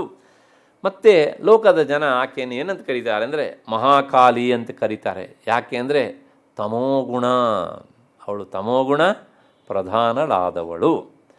ಇವಳು ಏನು ಮಾಡಿದಳು ಅಂತಂದರೆ ಮಧುಕೈಟಭ ನಾಶಾರ್ಥಂ ಯಾಂ ತುಷ್ಟೌ ಅಂಬುಜಾಸನಃ. ಈ ಕಾಳಿಯನ್ನೇ ಪ್ರಥಮ ಚರಿತ್ರೆಯಲ್ಲಿ ಮಧುಕೈಟಭರನ್ನು ಸಂಹಾರ ಮಾಡುವ ಸಂದರ್ಭದಲ್ಲಿ ಚತುರ್ಮುಖ ಸ್ತೋತ್ರ ಮಾಡಿದ್ದಾನೆ. ಯಾರನ್ನ? ಹರಿಯ ನೇತ್ರ ಕೃತಾಲಯ, ಹರಿಯ ವಿಷ್ಣುವಿನಲ್ಲಿ ನಿದ್ರಾರೂಪದಿಂದ ಇದ್ಲಲ್ಲ, ಅದೇ ಕಾಳಿಯನ್ನು, ಆ ಯೋಗ ನಿದ್ರಾ ರೂಪವನ್ನು ಆತ ಸ್ತುತಿ ಮಾಡಿದ್ದಾನೆ. ಆ ಕಾಳಿಯ ರೂಪ ಹೇಗಿದೆ ಅಂತಂದರೆ ದಶವಕ್ತ್ರ, ಅವಳಿಗೆ ಒಟ್ಟು 10 ಮುಖಗಳು, ಮತ್ತು ದಶಭುಜ, 10 ಭುಜಗಳು. ಇದನ್ನು ಯಾಕೆ ಹೇಳ್ತಾ ಇದ್ದಾರೆ ಅಂದರೆ ಅವಳನ್ನು ಅರ್ಚನೆ ಮಾಡಬೇಕು ಅಂತಾದರೆ ಆ ರೂಪದಲ್ಲಿ ನಾವು ಅರ್ಚನೆ ಮಾಡಬೇಕು. ನಿಮಗೆ ಗೊತ್ತಿರಬೇಕು, ರಾಮಕೃಷ್ಣ ಪರಮಹಂಸರು ದಕ್ಷಿಣೇಶ್ವರದಲ್ಲಿ ಕಾಳಿಯನ್ನು ಆರಾಧನೆ ಮಾಡಿದ್ದನ್ನು ನಾವು ಓದಿದ್ದೇವೆ, ಕೇಳಿದ್ದೇವೆ. ಆ ಕಾಳಿಯ ರೂಪ ಹೀಗೆ ಇದ್ದಂಥದ್ದು, ಹೀಗೆ ಅಂತ. ದಶಭುಜ ಮತ್ತು ದಶಪಾದಾಂಜನಪ್ರಭಾ, ಅವಳಿಗೆ 10 ಕಾಲುಗಳು, ಎಲ್ಲ 10 10 10 10 ಮುಖ, 10 ತೋಳುಗಳು, ಅದಾದ ಮೇಲೆ 10 ಪಾದಗಳು. ಇನ್ನು ಅವಳು ಬಣ್ಣ ಹೇಗಿದೆ ಕೇಳಿದರೆ ಅಂಜನಪ್ರಭಾ. ಅಂಜನ ಅಂದರೆ ಕಾಡಿಗೆ, ಹೆಣ್ಣುಮಕ್ಕಳು ಕಣ್ಣಿಗೆ ಕಾಡಿಗೆ ಹಚ್ಕೊಳ್ತಾರಲ್ಲ, ಆ ಕಾಡಿಗೆ ಎಷ್ಟು ಕಪ್ಪೋ ಅಷ್ಟು ಕಪ್ಪಾಗಿದ್ದಾಳೆ ಅವಳು. ಆದರೂ ಒಂದು ರೀತಿಯ ಪ್ರಭೆ ಉಂಟು ಅದರೊಳಗೆ ಅಂತ. ಮತ್ತು ಅವಳು ಹೇಗಿದ್ದಾಳೆ ಅಂತಂದರೆ ವಿಶಾಲಯ ರೋಚಮಾನ, ಅತ್ಯಂತ ವಿಸ್ತೃತವಾದಂಥ ರೂಪ ಅವಳಿದ್ದು, ಮತ್ತು ನೋಡಿದರೆ ಮತ್ತೆ ನೋಡಬೇಕು ಅಂತ ಅನಿಸುತ್ತಂತೆ ಅವಳನ್ನು. ಅಷ್ಟು ಆಕರ್ಷಣೆ ಉಂಟು. ಕಪ್ಪಾದರೂ ಸಹ ಅಷ್ಟು ಚಂದ ಅಂತ ಅರ್ಥ. ಭಯಾನಕವೂ ಹೌದು, ಚಂದವೂ ಹೌದು. ಅಲ್ಲ, ಚಂದವಾದದ್ದು ಭಯಾನಕವಾಗಿರುತ್ತನ್ರಿ, ಭಯಾನಕವಾದದ್ದು ಚಂದವಾಗಿರುತ್ತನ್ರಿ, ಪರಸ್ಪರ ವಿರುದ್ಧ ಅಲ್ವಾ ಅಂತಂದರೆ ವಿರುದ್ಧ ಹೌದು. ಆದರೆ ಲೋಕಲ್ ಇಂಥ ವಸ್ತುಗಳು ಇರ್ತವೆ. ನಿಮಗೊಂದು ಉದಾಹರಣೆ ಕೊಡ್ತೇನೆ. ಸಮುದ್ರ ತೀರಕ್ಕೆ ಹೋಗಿ ಆ ಸಮುದ್ರ ನೋಡಿದಾಗ ಏನು ಅನಿಸುತ್ತೆ ನಮಗೆ? ಭಯ ಅನಿಸುತ್ತೋ ಚಂದ ಅಂತ ಅನಿಸುತ್ತ? ಚಂದ ಅಂತ ಅನಿಸುತ್ತಲ್ವ?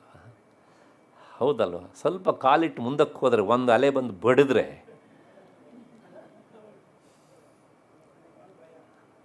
ಅಲ್ಲಿ ಏನು ಹೇಳ್ದಂಗೆ ಆಯಿತು? ಎರಡು ಒಟ್ಟಿಗೆ ಇರುವಂತಹದ್ದು ಉಂಟು ಲೋಕದಲ್ಲಿ ಅಲ್ವಾ? ಅದಕ್ಕೋಸ್ಕರ ಸಮುದ್ರಕ್ಕೆ ಏನಂತ ಕರೀತಾರೆ ಅಂದರೆ ಪ್ರಸನ್ನ ಗಂಭೀರ. ಅದು ಪ್ರಸನ್ನವೋ, ಪ್ರಸನ್ನ ಸಂತೋಷವನ್ನು ಕೊಡ್ತದೆ. ಆದರೆ ಅದರ ಆಳ, ಅದರ ವಿಶಾಲತೆ, ಅದನ್ನು ಕಂಡ ನಮಗನಿಸುತ್ತೆ ಈ ಮಹಾ ಜಲರಾಶಿ ಎದುರಿನಲ್ಲಿ ನಾನೊಂದು ಯಾವ ಲೆಕ್ಕ ಅಂತ ಅನಿಸುತ್ತೋ ಇಲ್ವ ನಮಗೆ? ಹಾಗಾಗಿ ಆ ಸೌಂದರ್ಯವೂ ಉಂಟು, ಅಷ್ಟೇ ಭಯಾನಕವೂ ಉಂಟು ಅಲ್ವಾ? ಹಿಮಾಲಯ ನೋಡೋದಕ್ಕೆ ಎಷ್ಟು ಚಂದ. ರಸ್ತೆಯಲ್ಲಿ ವಾಹನದಲ್ಲಿ ಕುಳಿತು ಹೋಗಬೇಕಿದ್ರೆ ಸ್ವಲ್ಪ ಹತ್ತಿರ ಹೋದರೆ ಆಗಷ್ಟೇ ಭಯಾನಕವೂ ಹೌದು. ಯಾಕೆಂದರೆ ಅಪ್ಪಿ ತಪ್ಪಿ ಏನಾದರೂ ನಾನು ಬಿದ್ದೆ ಅಂತಾದರೆ ನನ್ನದು ಅನ್ನೋದು ಏನಾದ್ರು ಒಂದು ಪೀಸ್ ಸಿಗಬಹುದಾ? ಪರಸ್ಪರ ವಿರುದ್ಧವಾದವುಗಳು ಸಹ ಏನಾಗುತ್ತೆ ಕೆಲವು ಸಲ ಒಟ್ಟಿಗೆ ಇರಬಹುದು ಅನ್ನೋದಕ್ಕೆ ಉದಾಹರಣೆ. ಹಾಗಾಗಿ ದಶವಕ್ತ್ರ, ದಶಭುಜ, ದಶಪಾದ, ಅಂಜನಪ್ರಭ, ವಿಶಾಲಯ ರೋಚಮಾನ, ಅಷ್ಟಾದರೂ ಸಹ ಅಷ್ಟು ಚಂದ. ರೋಚಮಾನ ಅಂದರೆ ಅಷ್ಟು ಆಕರ್ಷಣೀಯವಾಗಿ ಅವಳಿದ್ಲಂತೆ. ಆಯಿತು. ಮತ್ತು ಭಯಾನಕವಾದ ರೂಪ. ಒಂದೊಂದು ಮುಖಕ್ಕೆ 3 ಕಣ್ಣುಗಳು. ಎಷ್ಟು ಮುಖ ಅವಳಿಗೆ? 10.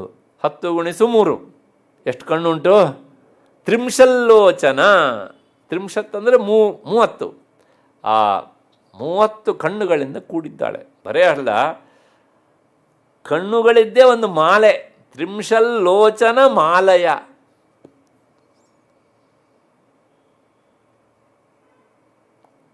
ಕಾಳಿಗೆ ಪತಿ ಶಿವ, ಅವನಿಗೆ ಎಷ್ಟು ಕಣ್ಣು ಅಂತ. ನನ್ನ ಕಣ್ಣಿನ ಮುಂದೆ ನಿಮ್ಮ ಕಣ್ಣು ಏನ್ರಿ ಅಂತ ಕೇಳುವ ಹಾಗೆ ಅಲ್ವಾ? ಹಾಗಾಗಿ ಅವಳು ತನ್ನ 30 ಕಣ್ಣುಗಳನ್ನೇ ಮಾಲೆಯಾಗಿ ಧರಿಸಿದ್ದಾಳೋ ಎನ್ನುವ ಹಾಗೆ ಕಾಣ್ತಿದ್ಲಂತೆ. ತ್ರಿಂಶಲ್ಲೋಚನ ಮಾಲಯ. ಮತ್ತಿನ್ನು ಹೇಗಿದ್ಲು ಅಂದರೆ ಸ್ಫುರದಶನ ದಂಷ್ಟ್ರಾಭ. ದಂಷ್ಟ್ರ ಅಂದರೆ ಕೋರೆ ಹಲ್ಲುಗಳು. ಆ ಕೋರೆ ಹಲ್ಲುಗಳು ಹೊರಕ್ಕೆ ಚಾಚಿಕೊಂಡಿದ್ವಂತೆ. ಥಕ ಥಕ ಥಕ ಅಂತ ಹೊಳಿತಾ ಇದ್ವಂತೆ. ಅಷ್ಟು ಪ್ರಕಾಶಮಾನವಾಗಿದ್ದು ಕೋರೆ ಹಲ್ಲು. ಹೊರಗೆ ಚಾಚಿಕೊಂಡಿದ್ದರಿಂದ ಭೀಕರ, ಆದರೆ ಅಷ್ಟೇ ಶುದ್ಧವಾಗಿ ಸ್ಪಷ್ಟವಾಗಿದ್ದು ಹಲ್ಲುಗಳು. ಹೇಗಿದ್ದಾಳೆ ಅಂದರೆ ಮತ್ತೆ ಭೀಮರೂಪ. 2 ಹಲ್ಲು ಮುಂದುಗಡೆ ಚಾಚಿಕೊಂಡ್ರೆ ನೋಡೋದು ಕಷ್ಟ, ಇನ್ನು ಸಾಲದಕ್ಕೆ ಇಲ್ಲಿ 2 ಹಲ್ಲುಗಳು ಚಾಚಿಕೊಂಡ್ರೆ ಭೀಮರೂಪ ಹೌದಾ ಅಲ್ವಾ? ಹಾಗಾಗಿ ಭೀಮರೂಪ. ಮತ್ತೆ ಅಷ್ಟೇ ಅಲ್ಲ, ಭೂಮಿಪ. ಸುಮೇಧ ಮಹರ್ಷಿಗಳು ಹೇಳ್ತಿದ್ದಾರೆ ಸುರತನಿಗೆ, ಅವಳನ್ನು ನೋಡೋದಷ್ಟು ಸುಲಭ ಅಲ್ಲಪ್ಪ.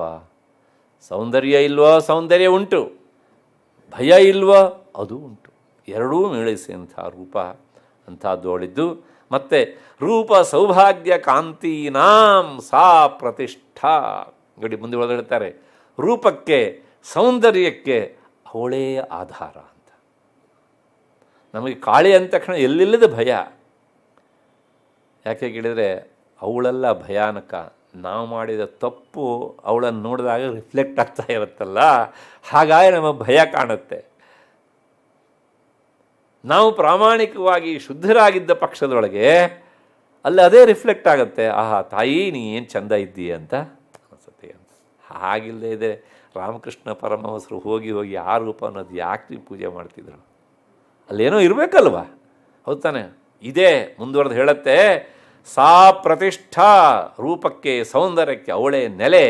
ಅಷ್ಟೇ ಅಲ್ಲ, ಮಹಾಶ್ರಿಯಾಂ, ಸಕಲ ಸಂಪತ್ತುಗಳ ಖಣಿ ಅವಳು. ಮತ್ತೆ ಮುಂದುವರೆದು ಹೇಳ್ತಾರೆ, ಆಕೆ ಕೈಯಲ್ಲಿ ಏನೇನುಂಟು ಅಂತಂದರೆ ಖಡ್ಗ, ಬಾಣ, ಗದ, ಶೂಲ, ಶಂಖ, ಚಕ್ರ, ಭುಷುಂಡಿ ಎಲ್ಲವನ್ನು ಹಿಡಿದಿದ್ದಾಳೆ. ಇಷ್ಟಾಗಿ ಮುಗಿದಿಲ್ಲ, 10 ಕೈಗೆ 10 ಆಯುಧ ಕೊಡಬೇಕಲ್ಲ. ಹೌದು ತಾನೆ? ಇದೆಲ್ಲ ನಾನು ಹೇಳಿದ್ದೇನೆ ಧ್ಯಾನ ಶ್ಲೋಕದಲ್ಲಿ. ಪರಿಘ, ಅದಾದಮೇಲೆ ಕಾರ್ಮುಖ, ಮತ್ತು ಶೀರ್ಷ ನರಕಪಾಲ, ಮತ್ತು ನಿಶ್ಚೋತದ್ರುಧಿರಂ ದಧೌ. ಆ ನರಕಪಾಲ ಹೇಗುಂಟು ಕೇಳಿದರೆ ಅದರಿಂದ ರಕ್ತ ತೊಟ್ಟಿಕ್ತಾ ಉಂಟಂತೆ. ಅಷ್ಟು ಭಯಾನಕವಾದಂಥ ರುಂಡವನ್ನು ಅವಳು ಕೈಯಲ್ಲಿ ಹಿಡಿದಿದ್ದಾಳೆ. ಒಂದು ಕಡೆಗೆ ಅವಳ ಭಯಾನಕ ರೂಪವನ್ನು ವರ್ಣನೆ ಮಾಡುತ್ತೆ, ಇನ್ನೊಂದು ಕಡೆಗೆ ಅವಳ ಸೌಂದರ್ಯವನ್ನೂ ಸಹ ವರ್ಣನೆ ಮಾಡುತ್ತೆ. ಮುಂದುವರೆದು ಹೇಳುತ್ತೆ, ಏಷಾ ಸಾ, ಈ ಕಾಳಿ ಇದ್ದಾಳಲ್ಲ, ಇವಳು ಯಾರು ಅಂತ ಅಂದ್ಕೊಂಡ್ಯಪ್ಪ ರಾಜ? ಸಾ ವೈಷ್ಣವಿ. ಅದೇ ಆ ಮಧುಕೈಟಭರ ನಾಶದ ಸಂದರ್ಭದಲ್ಲಿ ವಿಷ್ಣುವಿನ ಕಣ್ಣುಗಳಲ್ಲಿ ವಾಸ ಮಾಡಿದ್ಲಲ್ಲ, ಅದರಿಂದ ಅವಳಿಗೆ ವೈಷ್ಣವಿ ಅಂತ ಹೆಸರು. ಮಹಾಕಾಳಿ ಅವಳ ಹೆಸರು ಮಹಾಕಾಳಿ. ಹೌದಾ, ಇವಳೇನಾ? ಹಾಂ, ಇವಳೇನಾ ಅಂತ ಅಷ್ಟು ಹಗುರವಾಗಿ ಅರ್ಥ ಮಾಡ್ಕೊಳ್ಬೇಡ. ಯಾಕೆಂದರೆ ಅವಳನ್ನು ಅರ್ಥ ಮಾಡಿಕೊಳ್ಳೋದು ಬಹಳ ಕಷ್ಟ. ಯಾಕೆಂದರೆ ದುರತ್ಯಯ, ಅಲ್ಲೇ ಉಂಟು ಶಬ್ದ ನೋಡಿ. ನೀನು ಇವಳೇನಾ ಅಂತ ಇಷ್ಟು ಹಗುರವಾಗಿ ಕಾಣುವಾಗಿಲ್ಲ ಅವಳನ್ನು ತಿಳಿದುಕೊಳ್ಳೋದು ಬಹಳ ಕಷ್ಟ. ಯಾಕೆ ಅಂತಂದರೆ ಅವಳು ಇರುವುದು ಒಂದು ರೀತಿ, ಮಾಡುವುದು ಒಂದು ರೀತಿ.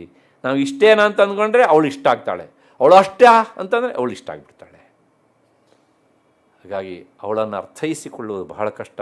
ಆರಾಧಿತ, ಅವಳನ್ನು ಆರಾಧಿಸಿದರೆ ವಶೀಕುರ್ಯಾತ್ ಪೂಜಾ ಕರ್ತು ಚರಾಚರಂ. ಆಕೆಯನ್ನು ಯಾರು ಆರಾಧನೆ ಮಾಡ್ತಾರೋ ಆತ ಇಡೀ ಪ್ರಪಂಚವನ್ನೇ ತನ್ನ ವಶವಾಗಿಸಿಕೊಳ್ಳಬಲ್ಲ. ವಶೀಕುರ್ಯಾತ್ ಚರಾಚರಂ, ಚರ ಅಚರ, ಜಡಚೇತನವಾದ ಎಲ್ಲ ವಸ್ತುಗಳಲ್ಲೂ ಸಹ ಅವನು ಹಿಡಿತವನ್ನು ಸಾಧಿಸಬಲ್ಲ. ಕಾರಣ ಇಷ್ಟೇ, ಅವಳು ತನ್ನ ಭಕ್ತರನ್ನು ಎಂದೂ ಸಹ ಕೈ ಬಿಡುವುದಿಲ್ಲ. ಇಷ್ಟು ಹೇಳಿ ಆ ಮಹಾಕಾಳಿಯ ರೂಪವನ್ನು ಆ ಸುರಥ ಮಹಾರಾಜನಿಗೆ ಸುಮೇಧ ಮಹರ್ಷಿಗಳು ಹೇಳ್ತಾರೆ.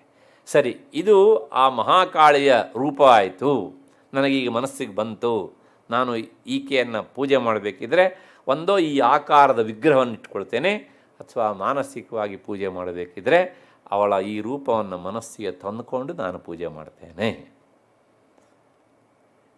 ಅಂತ ಆ ಸುರಥ ಹೇಳಿರಬೇಕು. ಅದಕ್ಕೋಸ್ಕರ ಮುಂದಿನ ಶ್ಲೋಕದಲ್ಲಿ ಸರ್ವದೇವ ಶರೀರೇಭ್ಯೋ ಯಾವಿರ್ಭೂತಾಮಿತ ಪ್ರಭಾ ತ್ರಿಗುಣಾಸಾ ಮಹಾಲಕ್ಷ್ಮೀ ಸಾಕ್ಷಾನ್ ಮಹಿಷಮರ್ದಿನೇ. ಹಾಗಾಗಿ ನನಗೆ ಆ ಲಕ್ಷ್ಮಿಯ ಸ್ವರೂಪವನ್ನು ಹೇಳಿ.